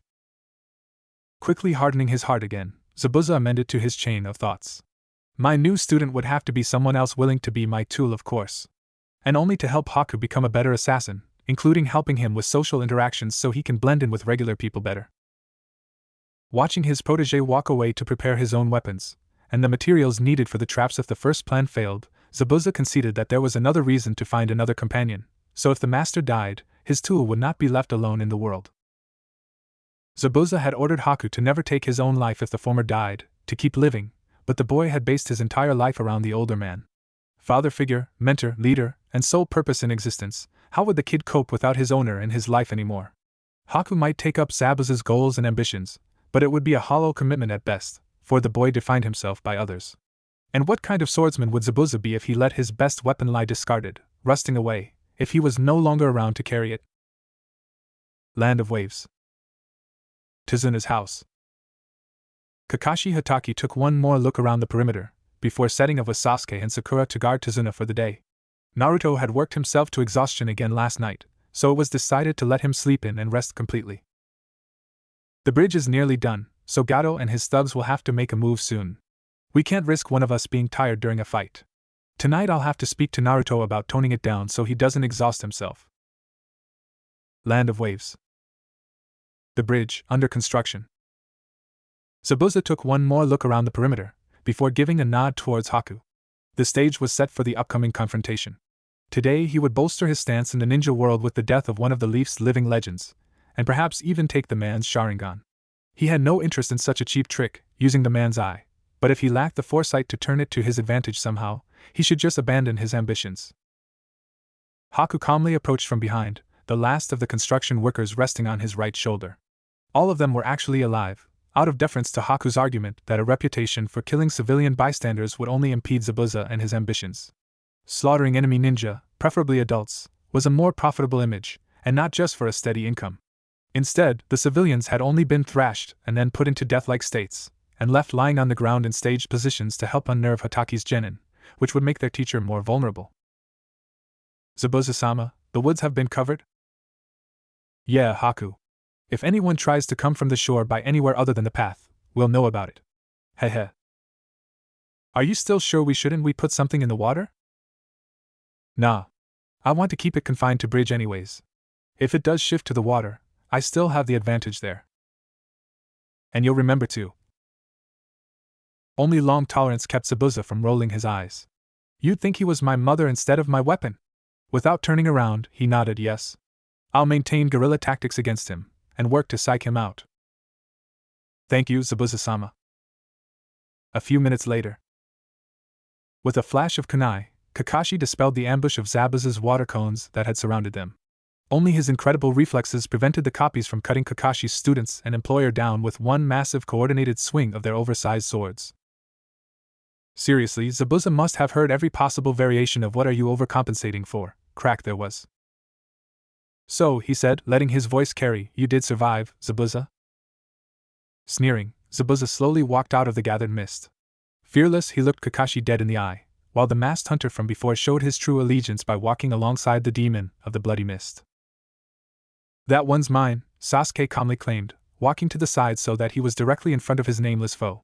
That was quite a show you put on before, but we're on to you now, and I hate ham actors. Sasuke's so cool. Sakura squealed, while Kakashi's sweat dropped at how hypocritically dramatic Sasuke was being. Not to mention how Sakura would challenge everything Naruto said or did, yet took Sasuke completely at face value, without question. Accepting the invitation, Haku charged forward in a blur of speed, and was surprised when Sasuke seemed capable of matching him. Land of Waves. Path leading to the bridge. Naruto raced towards the bridge, desperate to help his teammates. Shortly after he had awoken, 2 thugs had attacked Tazuna's house. Fortunately, Naruto had seen a boar they had butchered for kicks on their way over, and had headed back. Which meant he had been there to witness the courage Inari had displayed in trying to stop those jerks. But if Gato is willing to make such a brazen move, then something must be going on at the bridge. Land of Waves. The bridge. Sasuke collapsed to the ground, incapable of moving with Saban needles piercing his body. When the masked boy had revealed his true power, Sasuke had been able to hold on for a little bit longer, awakening his true Uchiha heritage, the Sharingan. Unfortunately, his superior vision had only allowed his to dodge the projectiles by a hair's breadth, leaving him shredded from the near misses, dying by degree. Nothing Sasuke could do made a difference, and when Sakura had broken away from protecting Tazuna to try and help, the fake hunter had merely snatched her thrown kunai out of the air. She is seriously more harm than good. Inevitably, his opponent had scored a direct hit on Sasuke's pressure points, shutting down most of his body, while still leaving him conscious. Zabuza gloated as he faced off against Kakashi, daring the other man to leave himself exposed to try to help the Uchiha heir. Hehehe. Even if by some miracle you defeat me, you still won't have what it takes to kill Haku.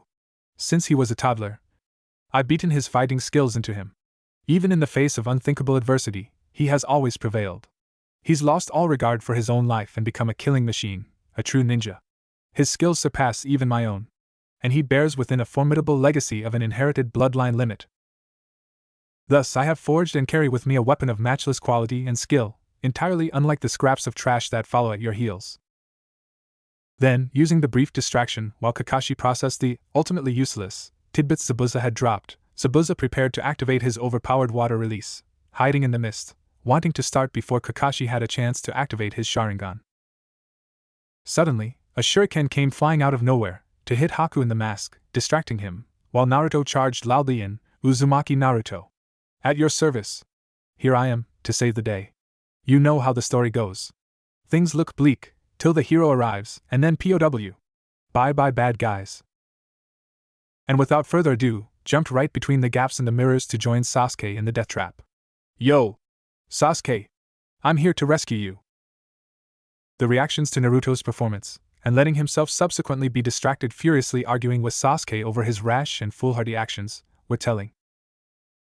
Sakura and Sasuke just yelled at Naruto for continuing to be an idiot, as was their usual response.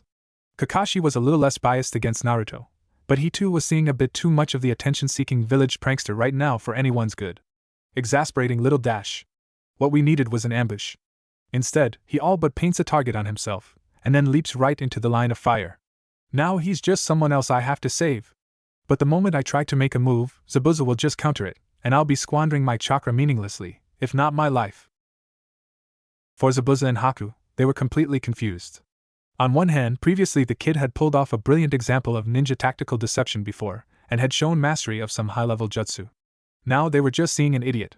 Was it all an act to catch them off guard? Did he have some sort of brain ailment? Or was his need for attention, and his naivety regarding the lives of ninjas, truly that extreme? So focused was everyone on this, that Kakashi, Zabuza, and Haku nearly missed the rain of kunai and letter bombs that appeared out of nowhere. Land of Waves. Tizuna's house. Tsunami could hardly recognize her son. Her baby, her most precious person, was arming himself to raise an army of the people to march against Gato and his goons. Pride and fear swelled in her chest as she went to follow him, while she secretly prayed that Hataki-san already had whatever was happening at the bridge under control. Land of Waves. The bridge. Kakashi swore foully as he backpedaled, and threw out Earth Release, Earth Dome to raise a part of the bridge to shield himself, Sakura, and Tizuna from the sudden inferno of explosions. Zabuza used Water Release, Water Prison to encircle himself in a ball of superdense water for protection, while Haku and his own opponents were secure within the Ice Release, Crystal Ice Mirrors. The ex-Mist Ninja's own composure faltered as everyone turned to see who was responsible for the new attack. Charging towards the bridge, only seconds away, were 8 masked men and women with the symbol of the village hidden in bloody mist on top of their foreheads. Anbu Hunters of the Mist, real ones this time. The fact that the Mist Ninja were acting in teams only underscored the threat they posed, since the majority of the Anbu Hunters acted alone. That meant that these men and women had been gathered together beforehand for a specific task, and were skilled at collaborating together. As the 8 hunters closed in, Zabuza quickly activated his enhanced version of Water Release, hiding in the mist, and with an iron will clamp down on his need to curse aloud, lest he reveal how concerned he really was. Gato must have paid attention when I mentioned Hitaki, and realized he could collect not just a share of my bounty, but him too. But why did they jump in like this instead of waiting until we were more wounded? Unless, no, those $% carat and S. They want Hitaki and the Uchiha Brat Sharingan. They'd slaughter all those people back home for having a bloodline, except passing up on a Sharingan, and a kid who can create more, is too tempting. They must have been too worried Haku, and I'd kill them first. Plus capturing Hitaki of all people alive to torture for information would be an incredible boon on its own. They'll want me alive too to learn. No. I'll die first. Kakashi and Zabuza immediately separated, silently agreeing to a temporary ceasefire while they dealt with this mutual threat. However, the enemy of my enemy was still their enemy. Haku had no such reservations though, happy to see a chance to spare the young genin before him. He quickly turned to Naruto. Our quarrel seems to be no more. Shall we be allies?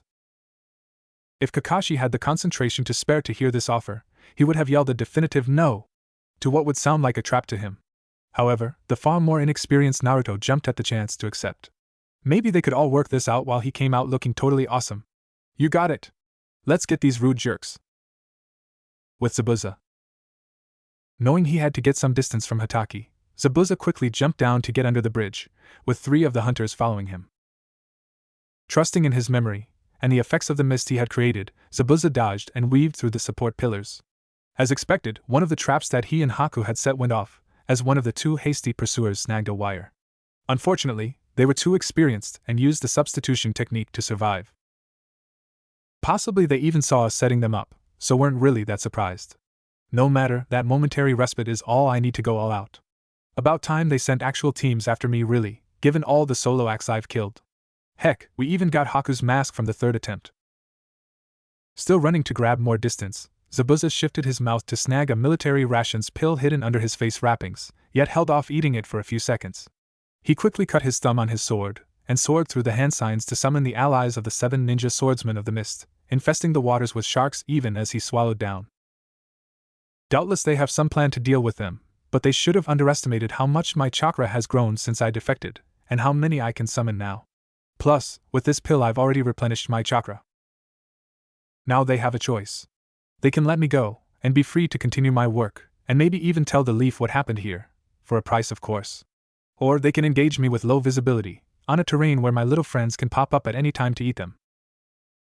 The hunters did not disappoint the wrath of the demon, charging forward to do battle with their foe. With Kakashi, Sakura, and Tazuna. Now that Zabuza and therefore the center of the artificial mist had moved away, Kakashi was actually benefiting from the fringes of that concealment. The remaining mist around him was just light enough for his Sharingan to see his own 3 opponents, except they were still suffering from impaired vision. Unfortunately, it was also becoming pretty clear that it was possible Kakashi had gotten in over his head. He had failed to consider any scenarios involving the intervention of any third parties to the conflict, and now Team 7 was outnumbered, and he was the only one with any chance of getting them out of this alive. Moreover, they have the advantage, since I have to still keep Sakura and Tazuna safe. I can't show my back to them, and judging by those explosions underneath, Zabuza's planted booby traps, which I also failed to consider, around here, ones which the ambu hunters likely know about. So I have to keep this fight confined to here and too close to my students. Nothing but a rookie mistake. Stop. Focus what's in front of me. If they outnumber me, then I'll just have to go full-on offensive, and keep it up so they can't target the others. A quick glance with his Sharingan revealed that none of his opponents were clones, which was some relief. Creating a shadow clone, Kakashi sent it to get the Sakura and Tazuna out, while he charged head-on at his enemies, kunai drawn. His intent was not to kill, yet just keep them off balance by quick rapid strikes back and forth between them, distracting and wounding them, while the clone grabbed Sakura and Tazuna and hauled them to safety. Out of everyone, they were the weakest links. As he engaged the hunters though, it became clear it would be more difficult than expected. They had good reflexes, and had predictably been taught how to fight someone using silent killing, meaning they could still anticipate to an extent where he was going to strike even in this artificial mist. Fortunately, even 3-on-1 his Sharingan ensured he still got some strikes in. Screw this. One of them barked to his teammate. Adder! Do it! Senses tingling, Kakashi strove to anticipate what was coming, when all of a sudden he heard heavy objects being lobbed about, and he was hit by the blast of a massive explosion. Working to quietly retreat, Kakashi's clone had not gotten his charges far enough, and was instantly dispelled by the concussion. Neither Sakura nor Tazuna were prepared either, and were sent flying away further down the bridge, away from the shore and where Haku and Naruto were, and quickly passed into unconsciousness. With Haku and Naruto. The last 2 hunters targeted Haku and Naruto, splitting up to take them separately. The biggest one lead with a large 2-handed cleaver blade which he attacked Haku with brutally. To their shock, Haku rose to the challenge as he charged to meet them with a Senbon in either hand. Haku's specialty lay in stealth, assassination, and mid to long range fighting. However, he was the prodigious student of a man who desired the best weapon. A man who was himself adept at all ranges, and was an acknowledged master at melee fighting. Of course Haku could fight up close and dirty. Moreover, if these 2 were targeting him specifically as part of a pre-planned assassination, that meant they were expecting him to try and get some distance from them. That they had some strategy just for that. Thus, Haku would deny them the pleasure. Not to mention that in the time Haku took to get to safety, Naruto would already be gutted. Despite this surprise, the lead Anbu hunter went on the offensive, raining down blow after blow with his oversized sword, relying upon the strength of his arms and blade to break through his opponent's defenses. As if Zabuza-sama would accept such a weak tool, Haku coolly thought. My training has been not only to make myself strong, but also to provide him with a sparring partner to further his own development. As the student of a master swordsman, in a country that idealized them, Haku had long learned how to fight against swords and other long-bladed weapons. With a dancer's grace he weaved and ducked under each swing. Seeing an opening, he slapped the flat of the blade with his left-handed Senbon to deflect it, and then stabbed with the other. With his knowledge of the human body, a single stab he could kill or incapacitate as necessary. A perfect melding of his fighting style, and more merciful personality. However, his foe was an Anbu for a reason, and twisted so the Senbon merely dug into his flak jacket at a safe, for him, angle. Recovering, he brought his oversized cleaver down to split Haku's skull, only to grunt in further disbelief as Haku blocked the heavy weapon with only one arm and a single Senbon. It seems they continue to focus on Zabuza-sama, and failed to learn what they need about me. Good to know that plan is still going well. For his slim frame hid the power to crush a man's bones just by squeezing his hands. And those Senbon were actually icicles strengthened and hardened by his chakra. This was child's play. The only flaw with this fighting style was that he had to use only a single Senbon so that he could block, as opposed to the usual 4 he could hold to throw. Fingers blurring, he had a fresh Senbon in his right hand, yet the ANBU quickly recovered, and shifted to a style favoring rapid slashes, His blade was an ever-moving shaft of light in the thinning mist. In turn, Haku was as firm and unmoving as a glacier, holding his ground as he dodged or parried every strike that came at him away with minimal effort, while countering with rapid stabs that prevented Bloody Mist Ninja from moving his bulk too close. At first glance it seemed Haku was stuck on the defensive, except this was nothing compared to training against Zabuza-sama himself. Saban after Saban was starting to pierce the umbu, and while none were significant so far, the toll was beginning to mount. Redirecting another attack with his left senboni, Haku attempted to stab the one of the man's arms with his right, realizing too late that it was a feint and his opponent was more experienced than expected. In a lightning-fast turnaround, the man burst forward again with chakra bursting out of his feet to slam his shoulder into Haku, while the teenager was still repositioning himself. Whatever cuts the man received in turn were minimal as the senbon failed to cut in deep enough at that angle, and the large blade slammed down brutally on his target's right shoulder. The feeling of victory was short-lived as Mist Ninja realized that his sword had only partially cut Haku, as if he was far more solid than to be expected. The real Haku, who had never been on the bridge in the first place, even while fighting Sasuke, activated the exploding tag under the back clothes his ice clone was wearing. Boom! Despite his fantastic reflexes and forewarning as he leapt back, the Umbu swordsman was still badly cut up as the explosion spewed icy shrapnel at him. Meanwhile, the eighth and final hunter had been hanging back, taking the measure of Haku's clone's skills, since Naruto had yet to make a move. Naruto had hesitated at first, noting how the shock from the earlier explosions had knocked the already disorientated Sasuke unconscious, leaving him curled up and looking like a pincushion. Unfortunately, after seeing how cool that masked ninja of Zabuza's was, the knucklehead decided to leap into the fray at the last umbu. How else could he prove himself as future Hokage material? Even if I can't beat him, I can keep him busy enough for Kakashi-sensei to get here. Just like when I freed him from Zabuza. The cold, hard bridge slammed into Naruto's back as reality taught him otherwise. His vision was blurred as his head rang, and he could not see out of his right eye. Straining to get up, his right arm was on fire, and he felt wet over several places. He had never even saw it coming as he was brutally taken down. With an effort, he focused in front of himself, to see the dissipating clouds his clones made when they were killed. Suddenly in front of him was Zabuza's masked kid straining against the second attacking hunter, before jumping back to join the downed Naruto. He had saved his life. Haku, the real one, was uncharacteristically agitated as he reassessed the situation. Naruto's unpredictability and unexpected techniques had given him an edge when he had first clashed with Zabuza-sama. However, he had evidently failed to realize he had only lasted so long because Haku's master had been toying with the Leaf Genin when they had first met. The enemy Jonin had shredded the clone army without effort, and the only reason his kunai had only wounded Naruto was because he had had to dodge Haku's senbon at the very last moment. And the swordsman was now moving in. Naruto! Grab your friends into Zuna, and get out of here! Seizing the initiative, the man who had beaten down Naruto snapped his arms forward with their long, wide sleeves. In a puff of smoke, he had a scroll in his left hand that was unfurling on its own. With another flick and burst of smoke, in his right hand was a long string fitting through the pommel holes of a long brace of kunai. Despite himself, Naruto's only thought at Scrollumbu's move was, cool. Then their enemy swung the rope, sending all of the knives flying at once to overwhelm them, while the Cleaverumbu to attack their flank. His own arms blurring, Haku threw over a dozen senbon of his own to knock the kunai away, and then spun and ducked to kick Naruto aside, taking them both out of the path of the sword. Using his own momentum, he kept moving to then stab Cleaverumbu in the anterior tibial artery, aiming just so to cause extensive blood loss and take the man's left leg out of action. The rest of the kunai flew harmlessly around him. Pushing backwards with his free hand, Haku leapt backward while keeping himself between Naruto and their foes. More senbon needles appeared between his fingers, drawn from subtle holes in clothes. Cleaverumbu could only curse, tearing off part of his sleeve to act as an emergency compress against the bleeding. In the meantime, Scrollumbu stood guard over him, less out of loyalty to a teammate, than acknowledging the more help the better, with another string of kunai already pulled from his sealing scroll. A temporary stalemate. Naruto was awestruck. That was the second time his mysterious enemy-turned-ally had saved him, and seemed to do it with such pure awesomeness that he seemed even better than Kakashi. As it was, he could only keep staring at these rapid-fire events, unable to even consider leaving the battle, wanting to stay to see more of this super-elite ninja. And then he remembered the promise he had made, how he had stabbed his own kunai into his hand, vowing to never run, never go back on his way.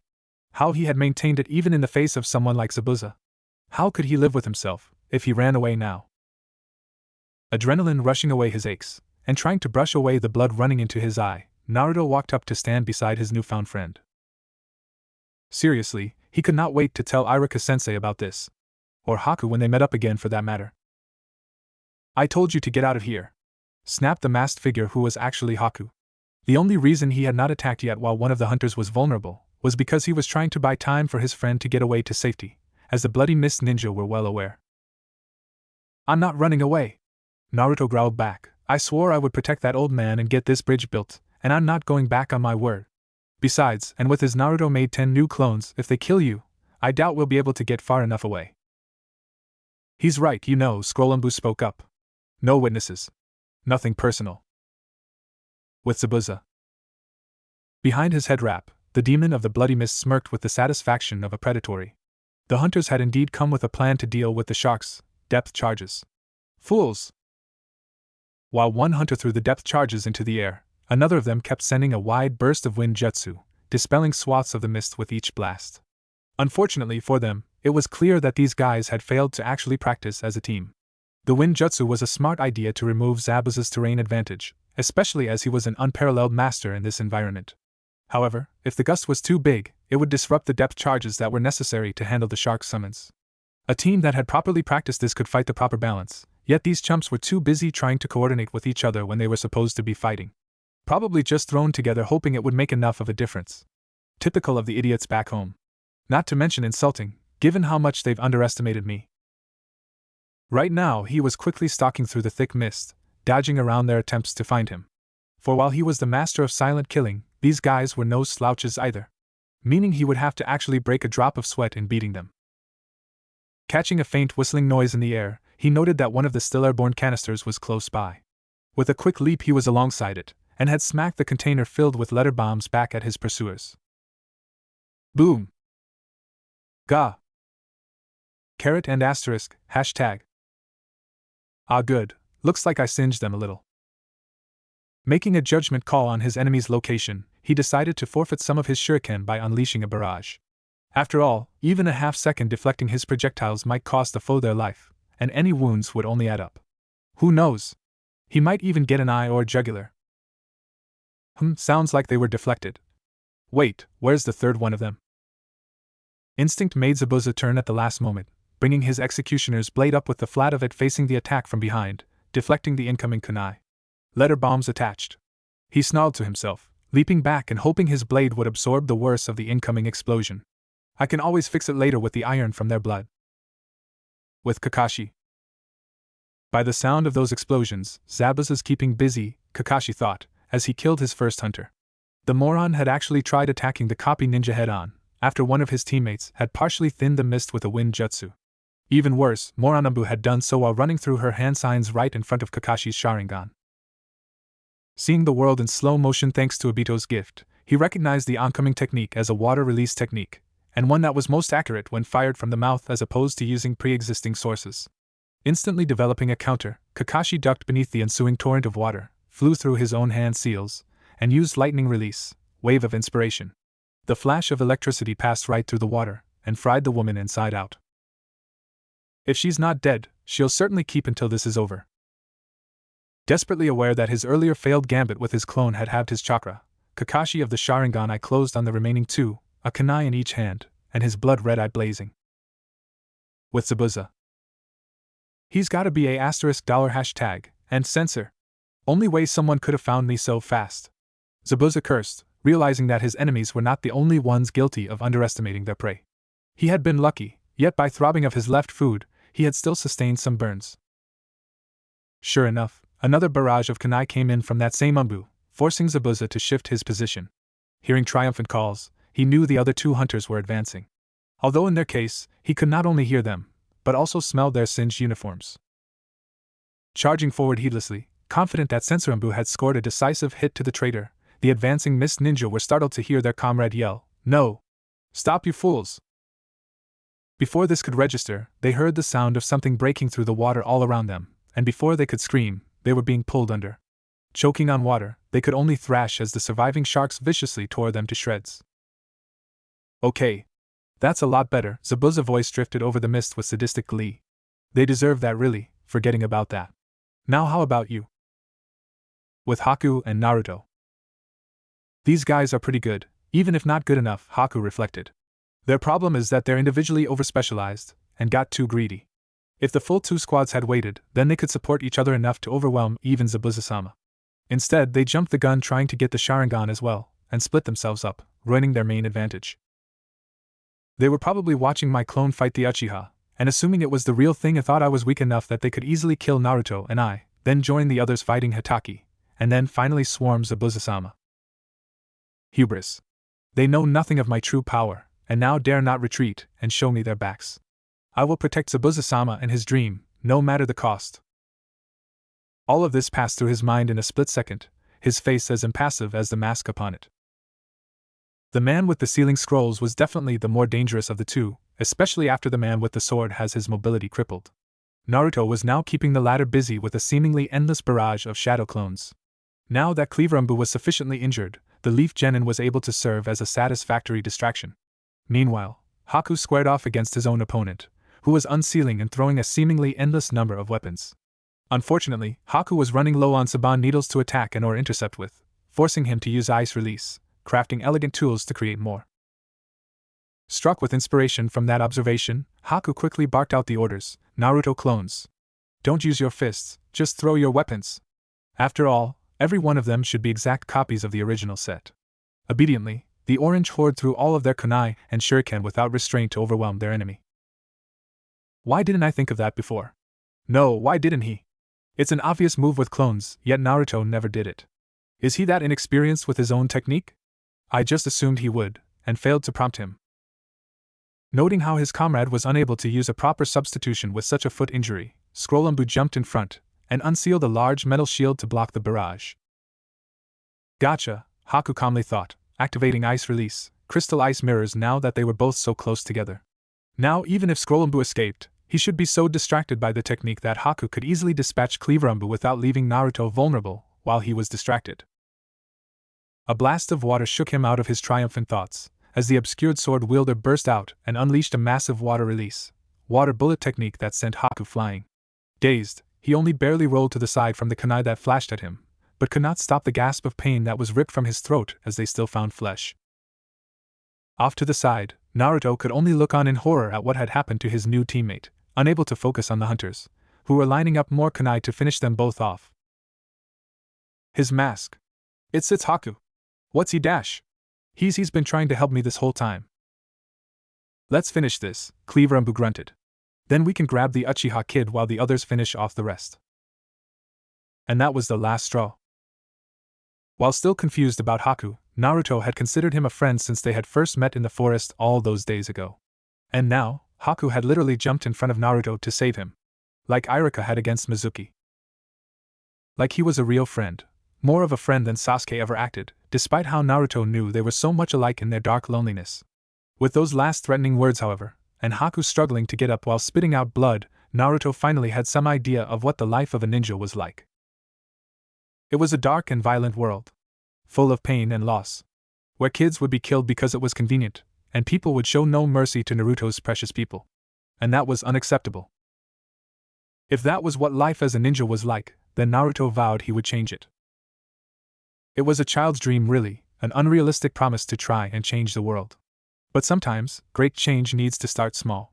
And sometimes, these idealists actually do have the power to change the world. Especially if they are motivated. Especially if they see those precious to them, about to be gutted. For the first time in his life, Naruto permitted himself to fully let loose, to unshackle the rage he had never dared show the world since he was very young. Lest everyone truly rejected him. For the first time in his life he could vent all the fury he was capable of feeling without fear of the consequences, and revel in it. For these masked freaks were enemy ninja, threatening the mission. They were the bad guys. They were evil, and had to die. It was as simple as that. And with that exhilaration came power. The world seemed to be moving slowly under an orange haze. He felt light as a feather, and bursting with energy that just wanted out. Feeling strong enough now to rend solid steel. What tore out from his mouth was between a roar and a scream, as years of pent-up emotions were finally given voice.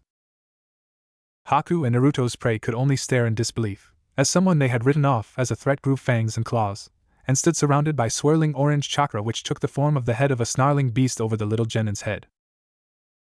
Haku's brain struggled to keep up, his training unable to help him cope for this shock. Impossible! His chakra is physically manifesting itself. An appalling chakra it is. A more detailed examination of Naruto's body merely added to his confusion. His arm and forehead, the wounds are healing themselves. What on earth is he? And in answer, he heard a voice give a strangled whisper, Jinchuriki. That shape it's taking, moaned Cleaverambu. It's the Nine Tails. Overlooked in face of this new threat, Haku could only gape at the two immobile Bloody Mist ninja, clutching their kunai, before turning back to stare at Naruto, who was now facing them all, with red eyes and slit pupils. Zabuza and the surviving Bloody Mist ninjas shivered with dread, trying to understand what this new development was. Horror and desperation gave new strength to Kakashi. I've to end this now. I've got to know what's happening with Naruto's seal, or this whole island'll be destroyed. Unbeknownst to these warriors, Gato and Inari's respective armies continued to advance, their untrained senses leaving them blind to the bloodbath they were approaching. With Zabuza. I've got to change tactics, Zabuza thought as he continued to play cat and mouse with Sensorambu. Keeping my mist up means he'll just stick to throwing toys at me, because just sensing me doesn't mean he can guarantee a good enough shot without his eyesight. Prolonging the fight is also draining my chakra. He can avoid my sharks, and he avoids me every time I try to get close enough to cut him. Wait, the sounds are shifting. Quickly cutting off his chakra, the mist thinned enough for Zabuza to see his enemy was creating water clones to fight him. Oh, so he thinks he's so clever. It's adorable, really. I rely upon sound, so he's making more noise, all identical, to confuse me. But this is nothing I haven't handled before, but his bloody sensory abilities complicates things. Alrighty then, no big deal. Although I do have to hurry this up and find Haku. And then we can figure out what this foul new chakra is. I'm not even a sensor, and I can feel it. Zabuza flashed his hands through similar hand signs, and created an equal number of clones, and charged forward with them, while roaring at his shark summons to follow suit. Their summoning time was getting close to expiring, another reason why it was necessary to end this quickly, yet the demon of the Bloody Mist was counting on them lasting long enough to turn the tide in his favor. If the Hunter Umbu was surprised by the sudden berserk charge, he gave no sign of it, and had his clones swarm at the original Zabuza. His own plan was simple. Unlike the traitor, he could readily differentiate the original from the clones since the clones had such smaller chakra reserves. Hiding amongst his own clones, the masked man would sneak in some more letter bombs into the fray, and retreat. Zabuza was not an idiot. Luring in those enemy clones, he simply substituted with one of his own clones, and was now flanking the original Sensorambu, who was visibly hanging back. Water release, water shark bullet. Before his jutsu, water solidified to form a shark, barreling down on its target, while Zabuza's clones threw shuriken as a distraction. Like fish in a barrel, Zabuza smirked. This guy was all set to whittle me down with counters to my signature fighting style. Except they overlooked how I can easily fight head-on too.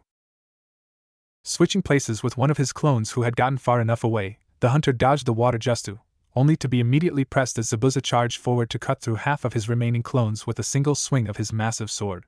Zabuza's water clones pressed the initiative, attacking their remaining enemies to prevent any more substitutions, even as sharks attacked from below. Realizing how completely he had underestimated his enemy, Sensorambu played his last card, unfurling a scroll to deploy his own supply of depth charges.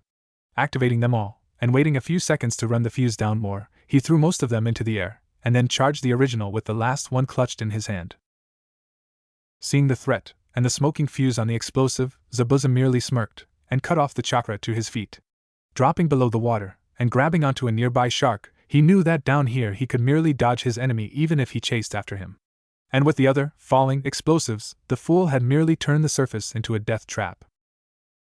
Coming to the same conclusion, the increasingly desperate hunter abandoned his kamikaze attack and threw away his depth charge, and tried to run. He nearly succeeded, but the blast from the last of the raining explosives shook him up. Slowly, like the demon he was, Zabuza emerged from the waves, emitting all of his killing intent. So this is what the fourth Mizukage claims to be a stronger breed of ninja. He snarled. You were outclassed from the beginning, and should never have been sent against me. With a single flash of the body flicker technique, he was beside his prey, and beheaded him. Now for the others. With Kakashi. Water release, hiding in the mist technique. Kakashi cried, startling his targets with his use of their village's own signature technique to replace this mist that Zabuza was no longer putting out. I was saving this to fight Zabuza, and I'd like to mark them first, but Naruto is the priority right now. I have to end this fast. Knowing his enemies were also shifting their positions, Kakashi moved towards the hunter ninja he had electrocuted before. Devoid of mercy, he slit her throat to make sure she was dead, and yanked out a scroll from his flak jacket with his other hand. Rubbing some of the gushing blood onto the scroll, Kakashi quickly went through more hand seals and slammed the scroll down on the bridge. Summoning, Earth Release, Tracking Fang Technique. Screams rent the air, and Kakashi dispelled the mist, revealing each of the two hunters with dogs, immobilizing them with fangs buried into their limbs. Without missing a beat, Kakashi grabbed 4 of his remaining kunai, and threw them at his unmoving targets, spearing their throats. A quick sniff from the dogs confirmed they missed A and B were dead, and no one else was hiding nearby. Satisfied, Kakashi looked towards where he could feel the corrosive chakra emanating from Naruto. With Naruto and Haku. The hunter with the lame foot grabbed his sword, and took up a stance.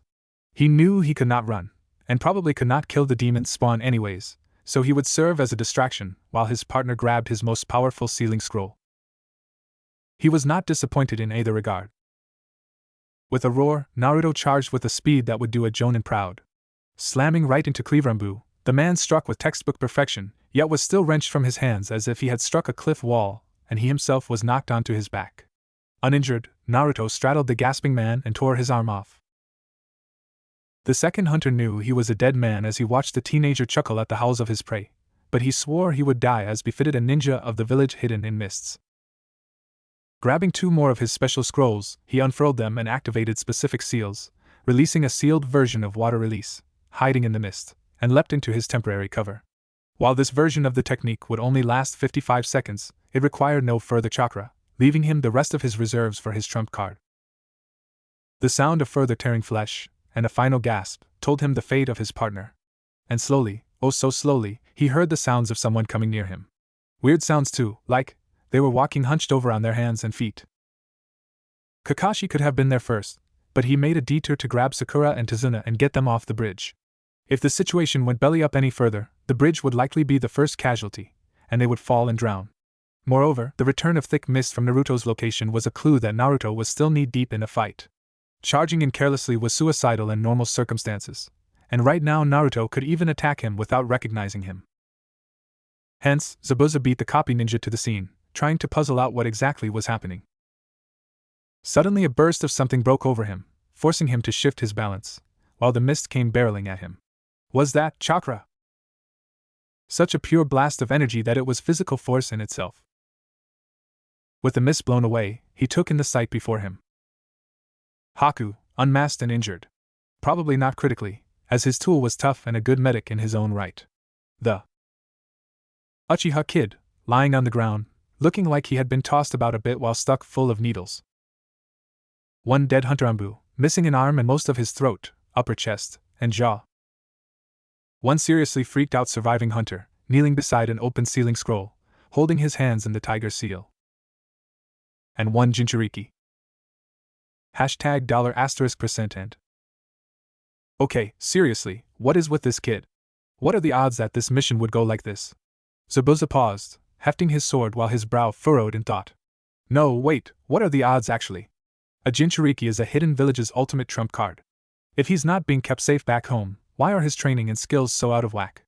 Kid's got talent, but compared to Yagura, or the Jinchuriki of the hidden cloud, well, there's no comparison. He took another glance at Haku, who strangely did not seem afraid of the blonde. Indeed, he seemed more concerned for him, to the point he had missed Zabuza's approach. Also, judging by this tool's injuries, his wounds had come from the mist ninja, not the leaf genin. Carefully he shifted his heel against the ground to get Haku's attention. Unfortunately, it was not subtle enough, as both kids heard it, with the Jinchuriki pausing his prowling advance on his hands and feet. Reading Zabuza's questioning look, Haku gave a reassuring nod. Hey kid, Naruto right? You hear me? Zabuza called out, keeping his hands to the side. Did you make some sort of deal with Haku? Because I gotta say, I'm calling off the whole trying to kill Tazuna thing. Gato must have betrayed me if these guys showed up. Actually, Zabuza was not perfectly sure about that, but he was too worn out to risk fighting a Jinchuriki, especially when the brief glances of the corpses he had seen on the bridge showed Kakashi was still alive, if absent. In fact, I'll even throw in Gato's head as both an apology, and thank you for helping my follower. Sound good? You attacked me. All of us, was the snarled response, so thick with rage that the boy was having a hard time speaking straight. That's water under the bridge, kid. No pun intended. That's how the ninja world works, except now the situation has changed. No, Naruto snapped, while Zabuza fought the urge to put his sword between the two of them. It shouldn't be. Ninja should be different. But don't want to fight. You. First, this man has to die. After that, I'll. Steel slammed into Naruto's head, as Scrollambu finally gathered the necessary amount of chakra for sealing technique, infinite constraints. Countless numbers of spiked chains slammed out of the scroll into Naruto and everyone else present, entangling and tearing into them. The force with which the bindings were expelled made them ensnarl the hunter ninja's enemies.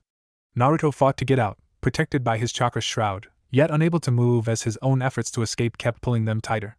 Even bursts of chakra from his body only seemed to make the situation worse. Zabuza roared with rage, at both his pain and at how he had idiotically focused solely on the primary threat, and like a novice overlooked the others. Haku threw up a shield of ice to protect himself, while Sasuke was unharmed since the hunter was so surprised by his good fortune he decided it was possible he could still complete his mission. More and more chains were created, burying the Jinchuriki and the traitors. Well, this is unexpected.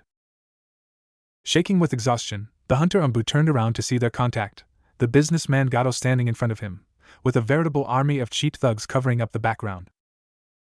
Underneath the bridge, Haku popped out of an ice mirror he had created, panting for breath as he struggled to keep himself from sinking under the surface of the water. Creating a mirror out of his line of sight was taxing, even with the mass of an ocean literally under his feet, and he had expended even more chakra creating a shield strong enough to protect him, along with all the other fighting today. A moment later, Zabuza dropped down too, covered in wounds, and holding his sword in a way that told Haku the infamous blade had been used to block the bulk of the attack. The man was fortunate he had retained the room to drop through the bridge using an earth jutsu, slipping through the concrete. See, Zabuza-sama, we have to go back. Haku? Have to help Naruto. Zabuza looked Haku in the eye, and cocked his head. You're not asking as my tool, but your own person, aren't you? Haku blanched at that, but Zabuza merely shrugged. I can hear Gato's voice up there, so I have to go back anyways. If he's here, he really did betray us. And if your little Jinchuriki is still alive, then there are other advantages. And with that, he took off. An enraged Kakashi Hatake shoving his hand right through the last hunter's chest was the first thing to meet Zabuza's eye reappeared on top of the bridge. The jutsu so powerful that Zabuza could actually see the chakra in the copy ninja's hand. So, Gato, Zabuza called out casually. What's all this?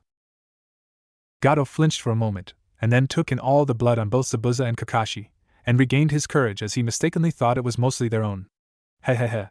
There's been a slight change of plan, Zabuza. Or of your plans, anyway. This was what I had in mind all along. You're going to die, demon, here and now. You must have guessed. I never intended to pay you. The petty tyrant opened his mouth to say more, except a kunai lodged itself in his throat and severed his spine. Glancing over at a simmering Kakashi, Zabuza cocked his head in a questioning manner. My contract against Tazuna is no longer relevant, and your kid was fighting to help my apprentice. So, I have no more interest in fighting you. Kill this trash, and then see what we can do for Blondie Boy. The ensuing fight was quick and brutal, with majority of the low-class mercenaries dying from letter bombs, while the fleeing stragglers were cut down with kunai and Zabuza's executioner's blade. Frankly, they were not enough to justify any more time and effort. Kakashi glared at the pile of chains, knowing his chakra was severely exhausted, especially given how he had foolishly used a lightning blade in his fury at the Bloody Mist ninja. If he was able to come up from behind like that, a simple kunai would have been sufficient. Suddenly, another feral roar emanated from it, followed by a muted crashing nose. Quickly ducking under the bridge, Kakashi immediately jumped towards the ripple in the water signifying something had fallen in, and yanked an exhausted Naruto out. Thank goodness, the fox's chakra has receded. Looking up, he could see the jagged hole through the bridge, with the tangling ends of torn chains hanging through, and it kept him safe from those spikes too, long enough for it to punch its way down and out. To his shock, when Kakashi returned to the top of the bridge, Zabuza had collapsed. In the span of less than a minute, he had gone pale, clammy, his eyes bloodshot, and it looked like he had collapsed to the ground when his shaking limbs gave away. A boy-girl, dressed in the same outfit as the demon's apprentice, albeit without his mask, turned to Kakashi with a desperate expression. The chains were poisoned. The boy probably cried out desperately. Do you have anything? Pausing, Kakashi shook his head in genuine regret. Someone with Zabuza's skill deserved better. For any other village, the ANBU hunter would have the antidote in case he or his allies were accidentally poisoned, but not the bloody mist. Moreover, as an ex-ANBU himself, they would know exactly what inoculations Zabuza had been given, and prepared accordingly. Besides, being on the run would have deprived him of medical infrastructure necessary for safely administrating the latest counteragents to handle the newest versions of whatever poisons all the villages were constantly developing. Not that Kakashi was complaining too much, since it looked like there was going to be one less threat. Sorry. I don't have anything. And it doesn't look like Zabuza will last long enough for me to get something in time. Coughing, Zabuza raised his head. In that case, I guess I'll have to play one of my last cards, Hataki. If you seal me up, and take me back to the leaf for recovery, I'll provide you guys with intel. Kakashi sighed in even greater disappointment. Sorry, but I don't have the chakra left to do it. He then indicated a hole in his weapons pouch, and my soldier pills were lost from some explosions.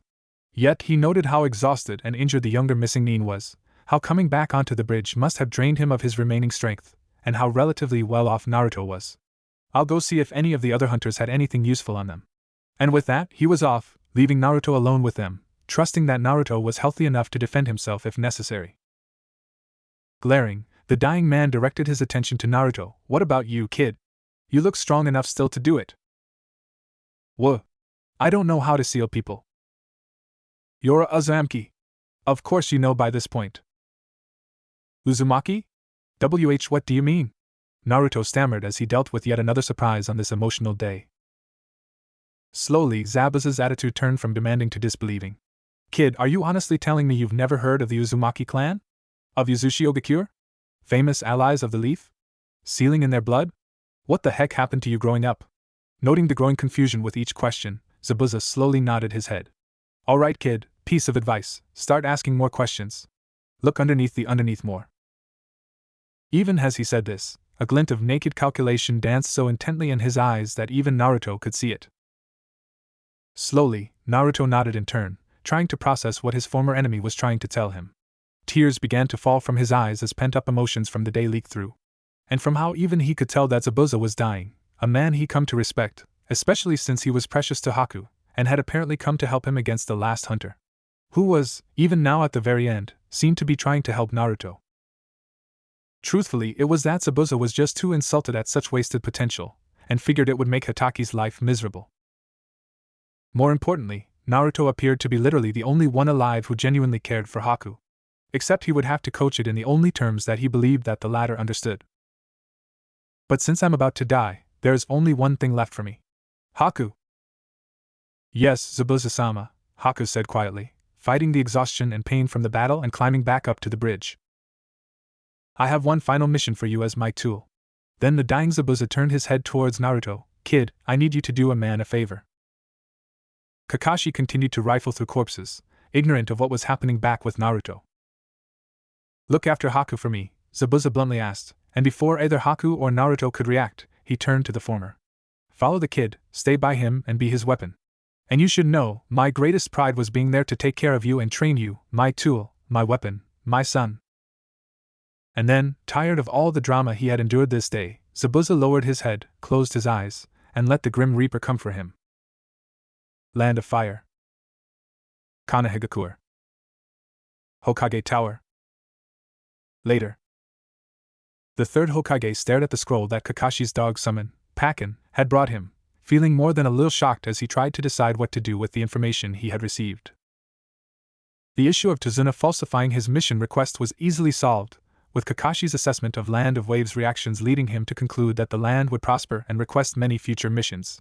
In fact, the solidarity shown from the people's late arriving militia led by the old man's grandson was taken as proof that the nation was well on its way to rebuilding itself stronger than ever. The bridge builder had also agreed, without even needing any encouragement, to claim that he had paid in full, up front, for the proper mission request, so as to not encourage any future clients to do the same. In the aftermath, Kakashi had given careful counseling to his students, working to help them deal with the events. Or what he claimed was appropriate therapy at least. With that man it could be hard to tell. The attack from the hunters, and the massacred corpses that had lain around the bridge, had helped drive home to the kid the true, gritty world of being a ninja. Even a ninja of Konoha. According to the report, Sakura was apparently shaken, yet Kakashi wanted to wait a little longer to see how well the message sunk in. Sasuke had seen worse as a child, so he was not as affected, but Kakashi was concerned about how much the Uchiha's pride had been injured from losing. As for Naruto, while initially feeling vindicated over the deaths of so many bad guys, the boy had eventually broken down. It had taken Kakashi some work to help Naruto, except it was mainly thanks to their new companion.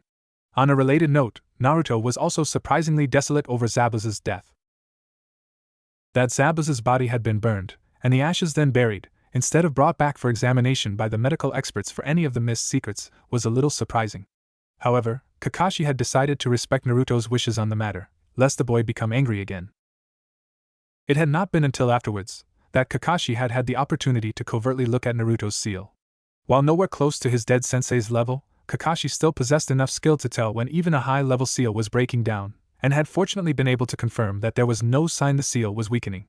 However, that did not explain how some of the fox's chakra had still slipped through. That little tidbit alone made the Hokage decide to classify the entire mission as top secret. A fake mission report would be written by Kakashi, with only the Hokage knowing the full details. The genin of Team 7 would be unable to say otherwise, having been unconscious or confused, i.e. influenced or partially possessed. It was still unclear when the Kyuubi had slipped through a little. No, the real quandary lay with the mysterious Haku, who had sworn himself to be Naruto's servant. Kakashi and his dogs believed that he was being honest, which was a strong character reference given the experience they had. But letting a foreign shinobi spend time with the village's Jinchuriki? One who was an extremely emotionally vulnerable teenager. Hiruzen Sarutobi, as the supreme military dictator by the appointment of the daimyo, had the authority to concede to this, but should he? Then a thought struck him like a thunderbolt. Kakashi's report also says that he knows about the Kyuubi, and doesn't care. This is a boy who is accepting Naruto for who he is. Someone who will be there for him. The Hokage bitterly remembered the oath he had sworn to Naruto on the day he was born, except nothing he did seemed to stick. The cesspool of contention that had arisen was staggering, and Naruto's fate had become the focus of much of the backroom politics over the years. The professor be the ruler of village hidden in leaves, but Naruto was unknowingly the center of a quiet war that had plagued the village for years as all too many people resisted his orders. The third Hokage still remembered that dreadful day vividly, as he rushed through the collapsing barrier as Kushina passed on. Crumpled to the ground beside his wife, most of his organs torn out by the fox's fang and his soul about to be consumed by the god of death, Minato had still coughed out between his blood for the Hiruzen to promise that his son would be treated as a hero, and not be seen as the prison for the monster, nor blamed for its crimes. Except, is he may be ready. Naruto almost died on an A-ranked mission at age 12. He fought against one of the 7 swordsmen, and 8 hunters of the Bloody Mist, all of whom are famous for their bloodlust, without ever knowing the whole truth. Who he is. Who his parents were. No more. He deserves to know. Haku may be too dangerous to have around him, but I will see how Naruto has developed, and then make my decision of whether or not he is ready for the full truth of his heritage. Land of Waves. The bridge nearly finished. Haku knew he only had a minute at most away from Kakashi's watchful eye, so he quickly stepped under the bridge and focused his sight on the other side of the distant shore of the mainland, at a distinctive outcropping of rocks visible even from the Land of Waves. Forming a mirror beside him, and at the designated meeting place, Haku quickly traveled through his mirrors to appear across the ocean, and addressed the kneeling ninja before him. Zabuza Momochi-sama is dead. His blunt words sent a ripple through his former master's followers. But he gave me a final order in his death. He has assigned me to a young boy from Konoha, with great potential. If the boy is willing, he will be of significant help to us. Enough to be decisive in our war. Regardless, I am now sworn into his service. The representatives of the now former members of Zabuza's small revolutionary army just stared at Haku in disbelief. Yet they knew any outcry would come with repercussions, for they had no delusions where they stood in the pecking order when compared to the likes of Haku. The wrong word about his new decision or new master would be painful. Finally one asked, and if he is not willing to help us cast down the 4th Mizukage? We have already gathered ample supplies and equipment to last you a while. Go to Base 3, and wait for me there for 6 months. Train hard. I will send further word then. If you do not hear from me, I ask that you go try and join Mei Tamuri's rebel group, but I will likely be dead. With that, the ice user stepped back into his mirror and vanished back through his mirror. My apologies, Zabuza-sama, but I will be still working towards accomplishing your ambition. Helping Naruto, Sama will be my priority, but I will use my time in the Leaf to see if I can aid our homeland. I know you thought I only helped you fight against the Mizukage for your own ambitions, but in truth, it was in no small way my goal as well. To end the purges, and prevent any more children having to kill their own families in self-defense. Omake. Zabuza Momochi-sama is dead, Haku announced, his blunt words sending a ripple through his former master's followers. But he gave me a final order in his death. He has assigned me to a young boy from Konoha, with great potential. If the boy is willing, he will be of significant help to us. Regardless, I am now sworn into his service. The representatives of the now former members of Zabuza's small revolutionary army just stared at Haku in disbelief. Yet they knew any outcry would come with repercussions, for they had no delusions where they stood in the pecking order when compared to the likes of Haku. That had been drilled into them from the very start. Flashback. Not wanting to be bothered by the initial training of these new recruits, Zabuza was off to the side, enjoying his morning routine as he busily fixed up his sword by running the corpses of fish against it so that the blade could absorb their blood. Haku was addressing the kneeling men and women on the ship's deck before him, his face calm yet serious. All right, maggots, listen up. Haku's about to teach you the pecking order. It goes you, the dirt, the worms inside the dirt, Haku's stool, Zabuza, and Haku. Any questions?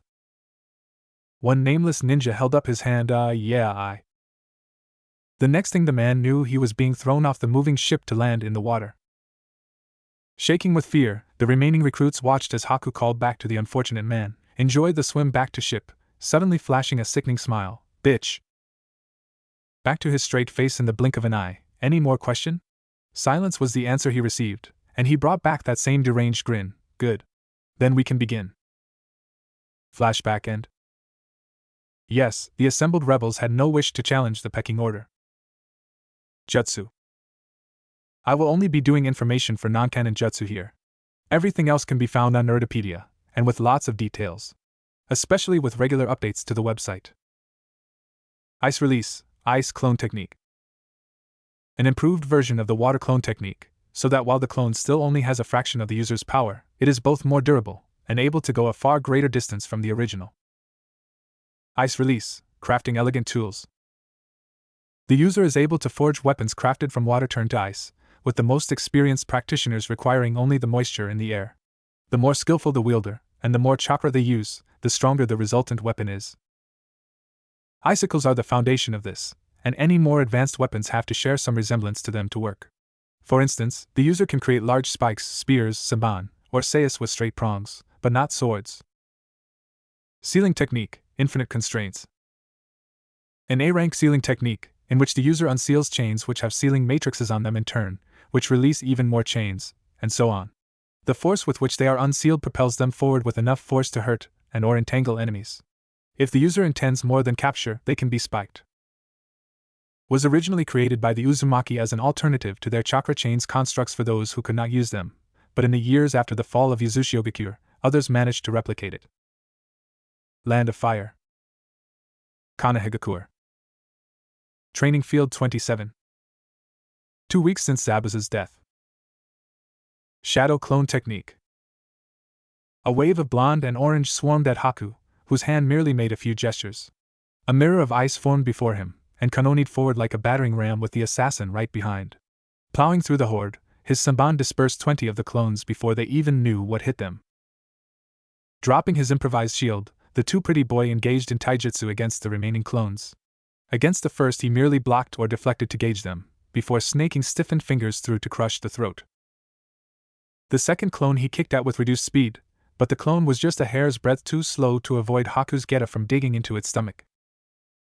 Seeming a bit smarter, the third clone was throwing every kunai and shuriken it had, while the fourth tried to blindside Haku from his right with kunai in each hand. Without even looking, the older teen grabbed the ambushing clone and hefted him into the air in front of the weapons, blocking them before dispelling into smoke, the weapons falling free. The remaining clone could only stare in surprise before his own kunai, snatched out of the air, were thrown right between his eyes. Taking a second to assess that yes, all of them were down, Haku turned to his spectator, his breathing still even. So? What did you think? The perfect duplicate of the clones, or rather they were of him, gave a heavy sigh. Naruto Uzumaki. The ex-missing Nin's friend, student, and new, and unwilling, master. He refused to be referred to as Naruto-sama, yet the Leaf Genin's new tool was adaptable, which included not referring to himself as such aloud. They still don't stand a chance against you, Naruto pouted, staring at the ground in frustration. He jumped a little as a hand rested on his shoulder. Don't be like that, Haku said, having seemingly teleported over to him. I was testing them, and their hits were harder, reflexes faster, better grouping and accuracy with your weapons, and your teamwork is becoming stronger too. Or more original would be more on target. They were learning to use tactics more sophisticated than just charging in. You're already making incredible progress in a short period of time. Instantly Naruto was beaming. Just you wait. I'll be taking you down, and then the Hokage. Believe it! Glad to see the blonde's self-confidence bolstered, Haku gave a small smile that many, uninformed, adolescent boys would have killed to have sent their way. I know you will. Except never forget why it is you were able to do so well against Zabuza-sama. Because I was so surprising, Naruto promptly answered, as he had done several times before. I kept having ideas or abilities he did not expect. Same with those Hunter Nin, except with them it was the QB. Charging in head-on nearly got me killed twice, and likely my teammates too. So I have to learn how to keep being unpredictable, while also hiding my true potential until it is too late for the bad guys. Or do stuff like you did, laying down bombs, having clones set up like that. He looked especially interested in the potential of clones and high explosives. Grinning even more at that enthusiasm, Haku added on to that, having wanted to wait until he felt a little better before taking the lesson any further. Also, remember that while your sensei may have been stronger in an open confrontation, Zabuza-sama managed to even the odds, especially by initially avoiding such a direct fight. He had restrained Hataki's actions and played with his mind to put him at a disadvantage. Once he lost that initiative, he lost. Then he paused to wait, making a subtle gesture at Naruto's stomach, and the seal there. Oh! Gasped Naruto. And he knew to do that because everyone knew about Kakashi's Sharingan. So I should keep the QB secret. Then he lost some of his confidence. Except I don't know how to make him help. He's only come out that one time, and I don't really know why. Then he beamed again as he shoved such thoughts aside. I'll figure it out. Because I'm awesome. Yes you are, Haku strongly agreed. That said, don't forget that I, Zabuza-sama, and Hataki, have all had years to get so good. Not just experience, but proper training as well. Now he removed his hand from Naruto's shoulder. While you still need to make more progress, you're doing excellent so far, and you will definitely make it. Now, on that note, give me 100 push-ups. Without even a groan, Naruto got on the ground to begin. For his incredible stamina, this was nothing. Besides, still the need to develop his muscles, since this was one of the things his clones could not do for him. He had just never had the patience to do it this much before. And he kept losing count. Haku did that for him now. While mentally keeping track of how many Naruto was doing, and giving a quick praise for having a perfect form now, for his exercises, Haku multitasked. What are characteristics of Yin chakra? He quizzed. It took Naruto a precious few seconds to remember his lesson from last night. Oh. Right. It's based on spiritual energy stuff, and is usually used for genjutsu. But some clans use it for other stuff too. Correct. Now, what element is wind ninjutsu naturally superior against? Lightning. Name the countries that neighbor the land of fire. It continued like this for the rest of the push-ups, and then to the sit-ups, including the bare basics of ninja politics and law into the second sets, before it was clear the young teen was straining too much to do hated studying and exercise at once. Of course, that very effort only highlighted how he had been neglected for so long, particularly those supposed to be teaching him even now. To think that I still haven't killed Kakashi Hatake, despite all my reasons to do so, Haku reflected with deep pride.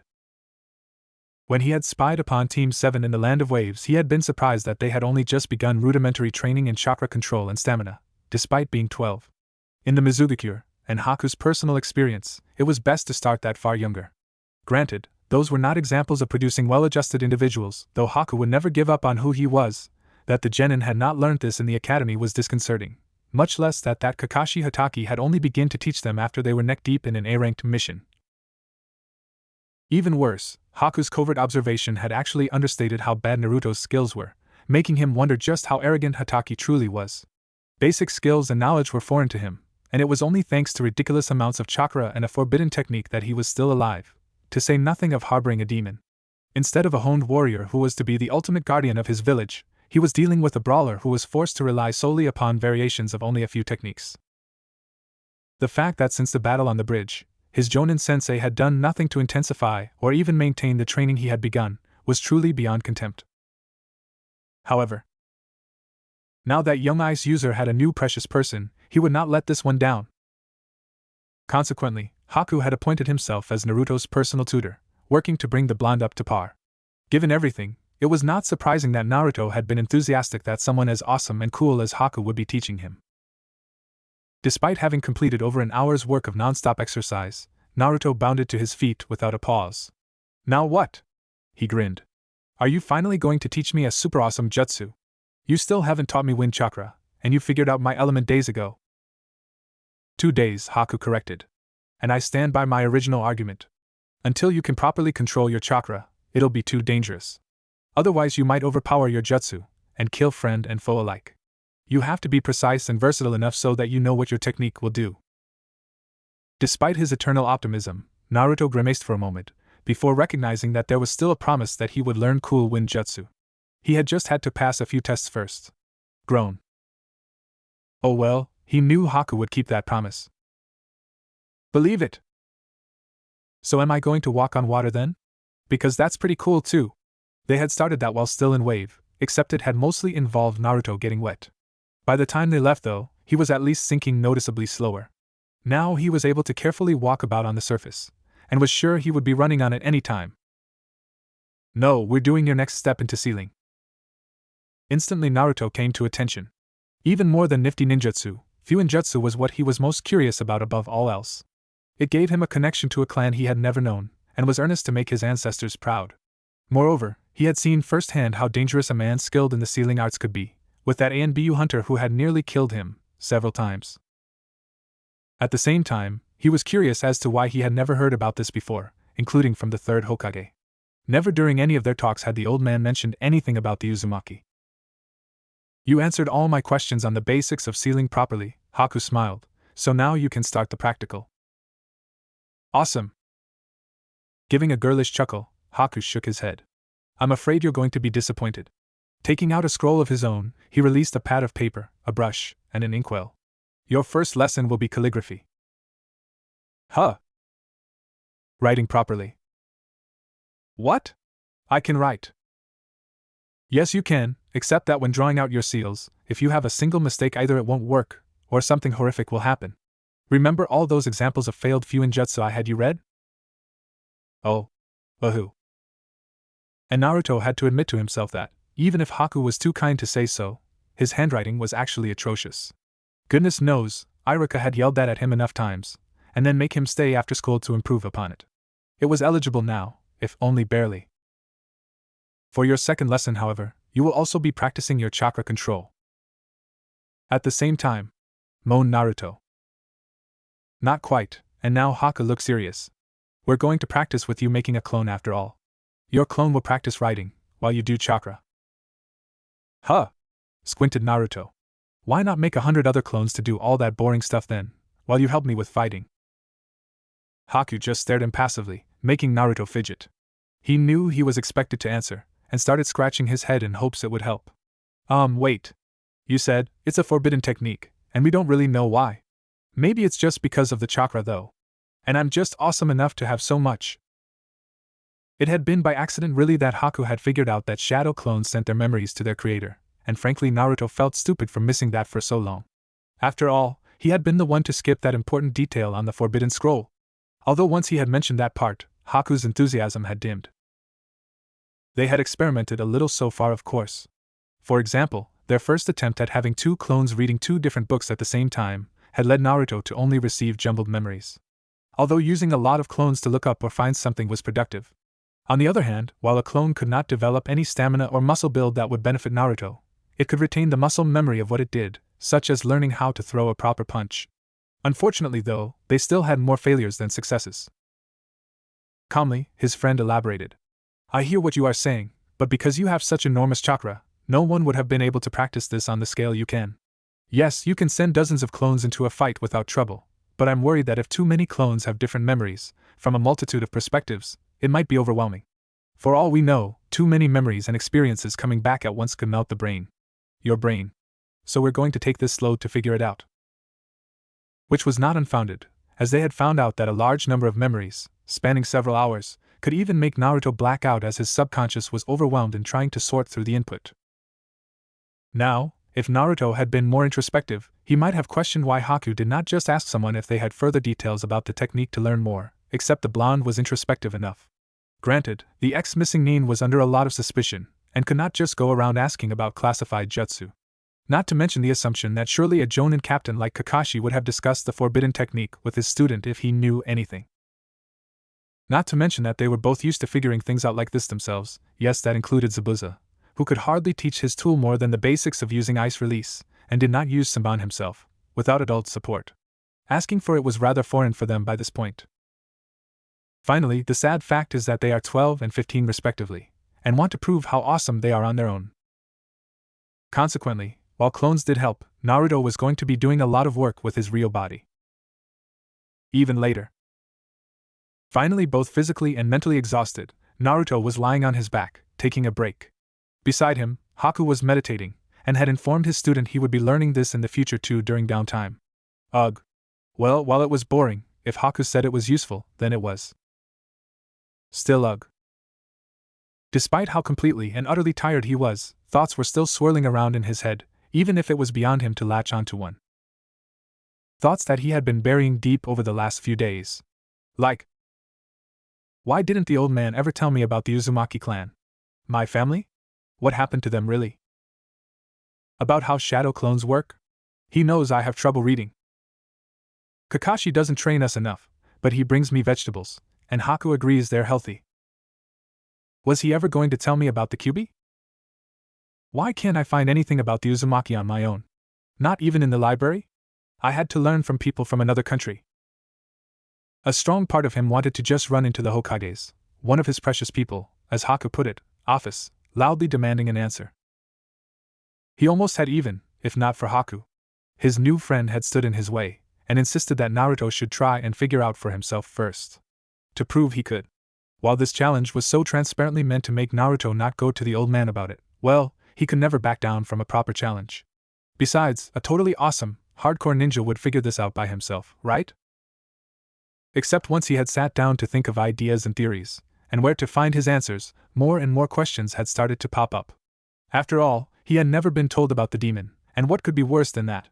How would a few stories about the Uzumaki hurt? And he never told me about the Kyuubi over all those years either, even though we saw each other so much. Will he say it's a secret too, and just not tell me? Would it be better to find out for myself first? And why haven't he or Kakashi talked to me about them, when they know Haku is telling me this sort of stuff I'm learning now? All of this hurt deep down into someone who was supposed to be just a boy, now burdened with far more than one of his years should bear.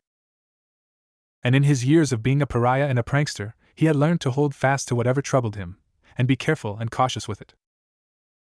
Land of Fire. Kanehigakure. Hokage Tower. Sitting in his office, Hiruzen Sarutobi silently bemoaned his fate.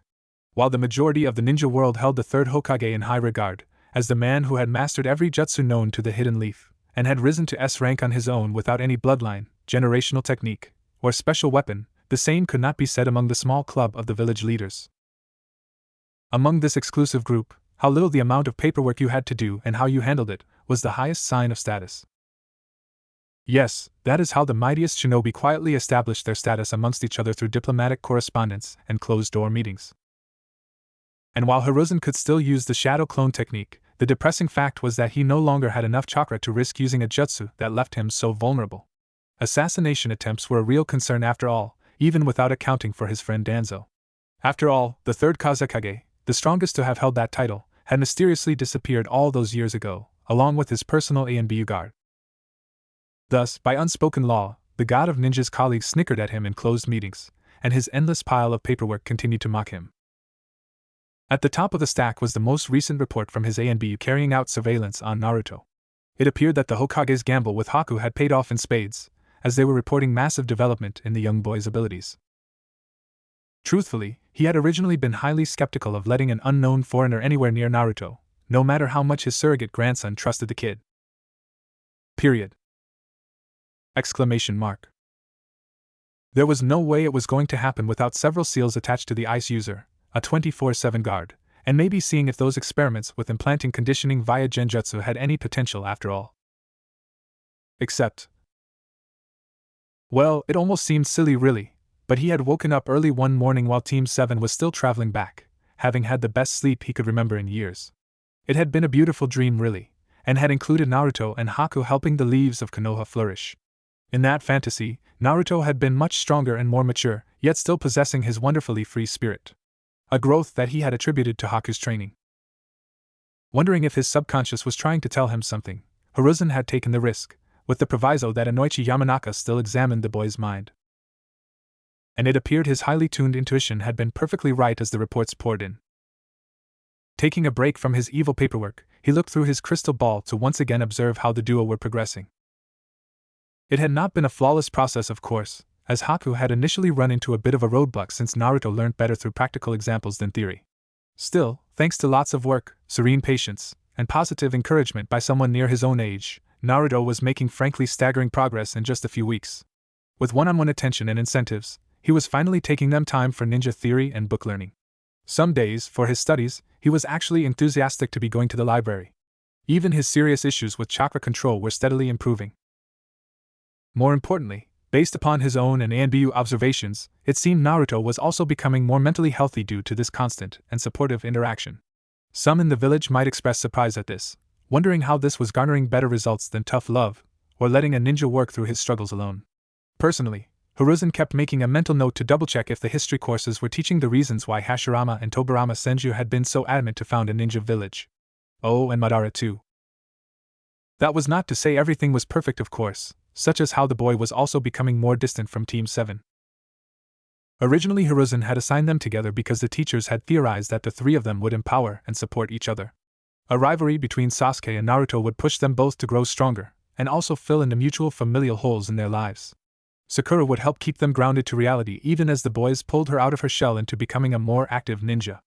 Also, she was supposed to be the support ninja for two combat types with significant potential. Although truthfully, the Hokage suspected that said teachers also wanted their two favorite students to get the most attention possible from a living legend, believing Kakashi Hatake would ignore the pariah. Regardless, he had seen enough potential in their claims to give it a shot. Plus it was policy to balance out the teams, with the belief that the two best of the class would cover for the weakest link until he learned to be strong himself. Or die. Not that Kakashi would let any of his teammates die, so no worries there. Unfortunately, according to Kakashi's reports, by the time Haku had appeared, not enough progress had been made in forming that hope for teamwork.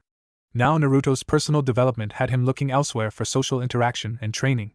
It appears, the old man mused, that Naruto is continuing to be the unpredictable one. Sadly, I'm still unsure if he is ready for the truth. Just a little while longer, he promised, ignoring a little voice that told him he was procrastinating. Again the man felt regret for his actions, or rather lack of it, towards a boy he considered a grandson, yet his hands had been tied, despite his dictatorial power. Village politics, along the fear of what would happen to him if other nations learned of his heritage. As the years went by, it seemed that only as an orphan could Naruto be simultaneously safe, and the balance within the village could be maintained. Moreover, he had just learned about the Kyuubi. Seeing how well he could keep that a secret, one that was already fairly well known by those around him, would be a good test to determine if he could remain silent regarding the truth of the fourth Hokage. Except how long will it take to be sure it is safe, wondered the third Hokage, a bitter taste in his mouth. No, that is just an excuse. It needs to be soon. Land of Fire. Konohagakure. Naruto's house. The next morning. With a grunt, Naruto dragged himself out of bed. While even a trained jonin would be aching from such a workout the day before, or the relative equivalent for someone of their heightened condition, he just felt his usual grogginess and stiffness as he started a new day at a frankly unnatural 5 in the morning. He knew Haku would be coming by soon for another 16-hour day for the two of them. The only breaks from training, studying, or testing were meals, mandatory cool-downs, and of course doing the D-ranked missions that Team 7 had restarted for some reason. Plus his regular, mandatory training under Kakashi, although frankly that stuff was far less difficult than anything he had done with Haku. At the end, Naruto would be carried home and dumped into his bed for sleep. I'm making super awesome progress too. Although I'm starting to wish I could have the time for a long and decent shower, yet Mr. Living on the Run for ages just keeps ignoring me. Training to be an elite ninja is great and all, but I reek. And somehow he still comes out looking perfect and prettier than Sasuke and any other girl except Sakura. He paused at that. Despite his attraction towards Sakura, He no longer felt the same enthusiasm at going to see Team 7. Sasuke kept ignoring him, and Sakura kept hitting him for instance. She also didn't believe me when I said how much I was training, claiming there was no way I could survive that. Then Haku backed me up, and even said the Uzumaki clan was supposed to be famous for their stamina, which I do seem to have. Which is just like him, saying nice stuff like that. A part of Naruto recognized that his newfound friend, and servant, but nuts to that, was being a bit manipulative at times, using arguments like a future Hokage needs to know, or one of the skills they'll look for in the future Hokage is, as part of convincing him to willingly learn the ninja basics, despite how Naruto was supposed to be too cool for lame stuff like that. Not that I'll ever really complain. Having Haku in my life. He's an awesome precious person. He actually expects that I will do well and succeed in what I'm doing, and go on to be the most awesome Hokage ever.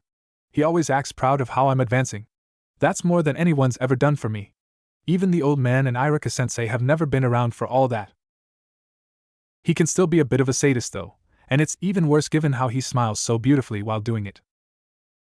Not to mention when he had that crazy idea about only having ramen twice a week. That was the only point that Naruto firmly put his foot down for.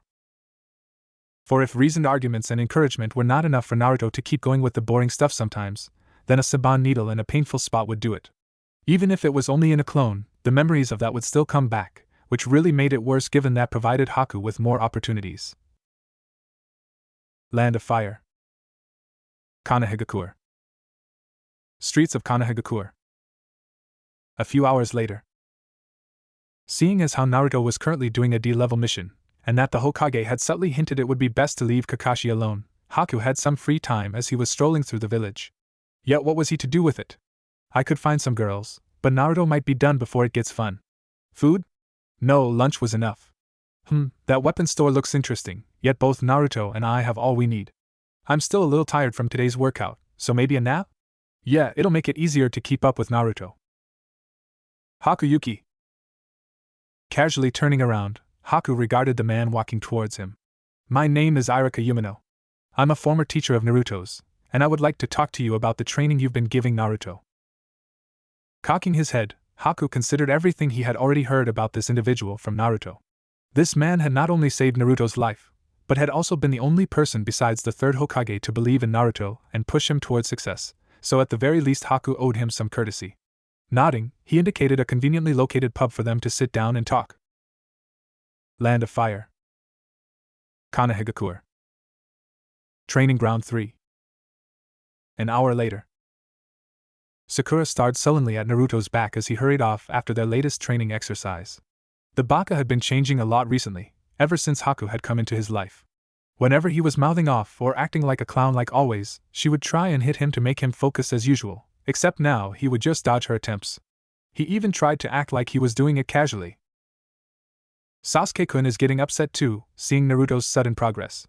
It's making him look bad with the dead last catching up like that, acting like he can compete with a cool elite like the last Uchiha. And how dare he say I need to train harder after what happened with Zabuza? I did just fine given what we were up against. What more does he expect me to have done? Yet the last time she had yelled that at Naruto, he had just said something. Whatever that meant. I'm perfectly good as a ninja. I was the highest ranking kunoichi at the academy. Yes, it had been a little startling to wake up on the bridge to all those corpses, but she knew Kakashi was really in control of the situation the whole time. The training their sensei had been giving them proved that, and she had been confident he would keep them all safe. Even Naruto when he kept rushing in like an idiot. Honestly, who does he think he is? Still, Sakura was a little puzzled by Haku's revelation about the Uzumaki clan. Apparently they had been a clan that had ruled the small village of Yuzushiogakure, the hidden whirlpool, and had been masters of the sealing arts. She would have called him a liar, if Kakashi-sensei had not confirmed this himself. Well, made a word of agreement, and turned back to his book. Still, Sakura found it weird she had never heard about them before. Maybe they had a very humiliating or treacherous end, and that was one of the reasons her mom did not want her hanging out with the dunce. Regardless, she highly doubted anyone like Naruto could make much progress in such a complicated subject. If someone like her or Sasuke were not doing it, then it would prove too hard for Naruto. He would probably give up on it eventually, or Haku would concede defeat in frustration at his lack of progress. An idiot was still an idiot, and even if he made some clones to help him out, that just meant more idiots running about being loud and useless. At least he's not hitting on me anymore, not that Haku would permit him the time for a date. especially given how he smells now. Seriously, I thought that Haku was supposed to be Naruto's servant, not the other way around. Across the field, another brooding teenager was also puzzling over the departing orange headache after they had finished the most recent round of teamwork building exercises. Sasuke's emotions were in a turmoil regarding Naruto, though jealousy and frustration were at the forefront. Sasuke trained constantly, every day, every waking moment. His only goal was to become strong enough to kill that man. To become an avenger. Even when he was cooling down from his latest exercise routine, he was using his newfound Sharingan to memorize information to help him succeed. He pored through books on the theory of tracking down nuke, the appearance and properties of medical herbs, tactics, and strategy. He tried to get some jutsu scrolls through official channels, but apparently his ninja rank was not high enough to get any significant ones without permission, and Kakashi would not grant it. He needed to become stronger, as their time in the Land of Waves proved. Sakura had been as useless as expected, yet Sasuke had been taken out early on without being able to contribute anything. Worse, when he had awoken, it had been Naruto poking him awake. The dead last had been in better shape than their sensei, and Kakashi had done nothing to correct the dobe's boasts on how well he had done. And now he was rapidly progressing in such a short period of time. What was Sasuke missing that would allow a loser to make such advances while he himself was developing so slowly? Because Kakashi did not permit sparring matches between team members, he was unable to truly test himself to prove his superiority over the dobe. However, he could still see how Naruto's form was quickly becoming far more fluid, with fewer openings in it. Am I not really getting as strong as I thought I was? Sasuke wondered. Will I never be able to bridge the gap between me and that man? Because I know that as powerful as Zabuza claimed to be, that man would still be casually killed him even years ago. For his part, Kakashi was also a little concerned with how fast Naruto was developing, and how it could throw off the team's dynamic, which might lead to one of them dying like Obito. Sakura was falling even further behind, and Sasuke's psyche was too precarious still to permit someone like Naruto rise to challenge him. Given more time under Kakashi's guiding hand, that would change, except it was still too early. On the flip side, if Kakashi tried to interfere with Naruto's growth, it would seriously damage the boy's trust in his superior, which would lead to all sorts of negative consequences. What should I do? He wondered despondently. The drills I'm doing to help their teamwork only seem to work on the training field, and only because I'm their adversary, an enemy to unite them. On a personal level, they're even more dysfunctional than my genin team was under Minato-sensei. At this rate, I'll be forced to give Sasuke extra training to keep him from doing anything drastic if he gets too frustrated at his lack of progress. Land of Fire. Kanehigakure. Conveniently located pub. And another reason I'm worried about Naruto's lack of social interaction is that he's had trouble learning values that are common to most people, especially with ethics. Haku nodded silently at this, approving of all the insight Iruka had shown thus far, and realizing he may have made a few false assumptions about how best to prepare Naruto for a ninja's life. The ninja world could be very accepting of unorthodox or eccentric ninja, so long as they could get results. Yet if someone already had a lot of prejudice against them before they even started, say by having a tailed beast in their gut, then it was another story. And acceptance was even more difficult if the ninja in question had highly unusual opinions on commonly approved morals. As the years passed from the time of the Warring States period, hidden villages as a whole were increasingly wary about comrades who were both highly trained killers, and also significantly diverged from the norm in terms of social interaction and ethical standards. After all, who knew what such people would do next? So it was only really alright if these social outsiders were all confirmed to be very obedient, and unquestionably loyal to their leaders. While Naruto was loyal to the Hokage and village, he was anything but obedient or predictable. Moreover, if someone replaced the third Hokage as leader, Naruto might maintain his professional loyalty for them, if not his personal loyalty. In that case, Naruto needed friends and allies within the system, and perhaps even get to know all the candidates for being the future Hokage. Whatever Haku might think about his own parents, they had still managed to hammer in a strong moral foundation into him, which Zabuza and his companions had added on to. Haku was well aware that he was still atypical in personality, even for a ninja, never mind a civilian, as he was ninja who tried to be a pacifist of all things, but became coldly brutal if his precious people were threatened. Most people could not handle such an instantaneous switch between extremes, and resided somewhere in between. And then there was his passion for cross-dressing and other hobbies. Meanwhile, Iruka was still talking. I suspect that most of what he has learned is from talks with the third Hokage, or childhood stories that he overheard other people telling. He believes that there are evil people in the world, but I am a little worried about how he defines them, and how readily he accepts they should die. Once again, Haku nodded in response, remembering how he had worked to make Naruto see why it was a bad thing so many people had died at the bridge, and had then helped Naruto feel better afterwards. Because those hunter ninja had been attacking him, Naruto had labeled them bad guys who obviously deserved death, overlooking how being a ninja would require him in the future be attacking other people, and thus be the bad guy in turn. Naruto's sadness over Zabuza-sama's passing had also been a little surprising, if appreciated. I may have the skills to make a trained killer, yet it appears I am still too inexperienced in making a trained and functional ninja. A functional person, Haku conceded reluctantly. Why are you telling me this? Haku finally asked aloud. Because you are able to spend more time with Naruto than I am. And you are free to help him in ways I am not. What do you suggest? Land of Fire. Kanehigakure. Random Street. So, what are we doing? Asked Haku. Pranking, gleefully exclaimed Naruto.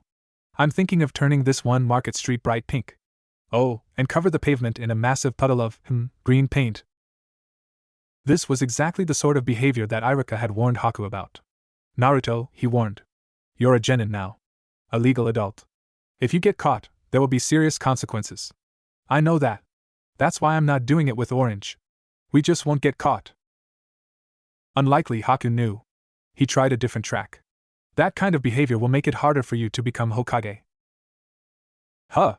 Naruto blinked olishly at him. What do you mean? Of course I'm gonna become Hokage. Believe it. If you go about pranking people, it'll be harder to get the Jonin votes. More confusion. What do you mean?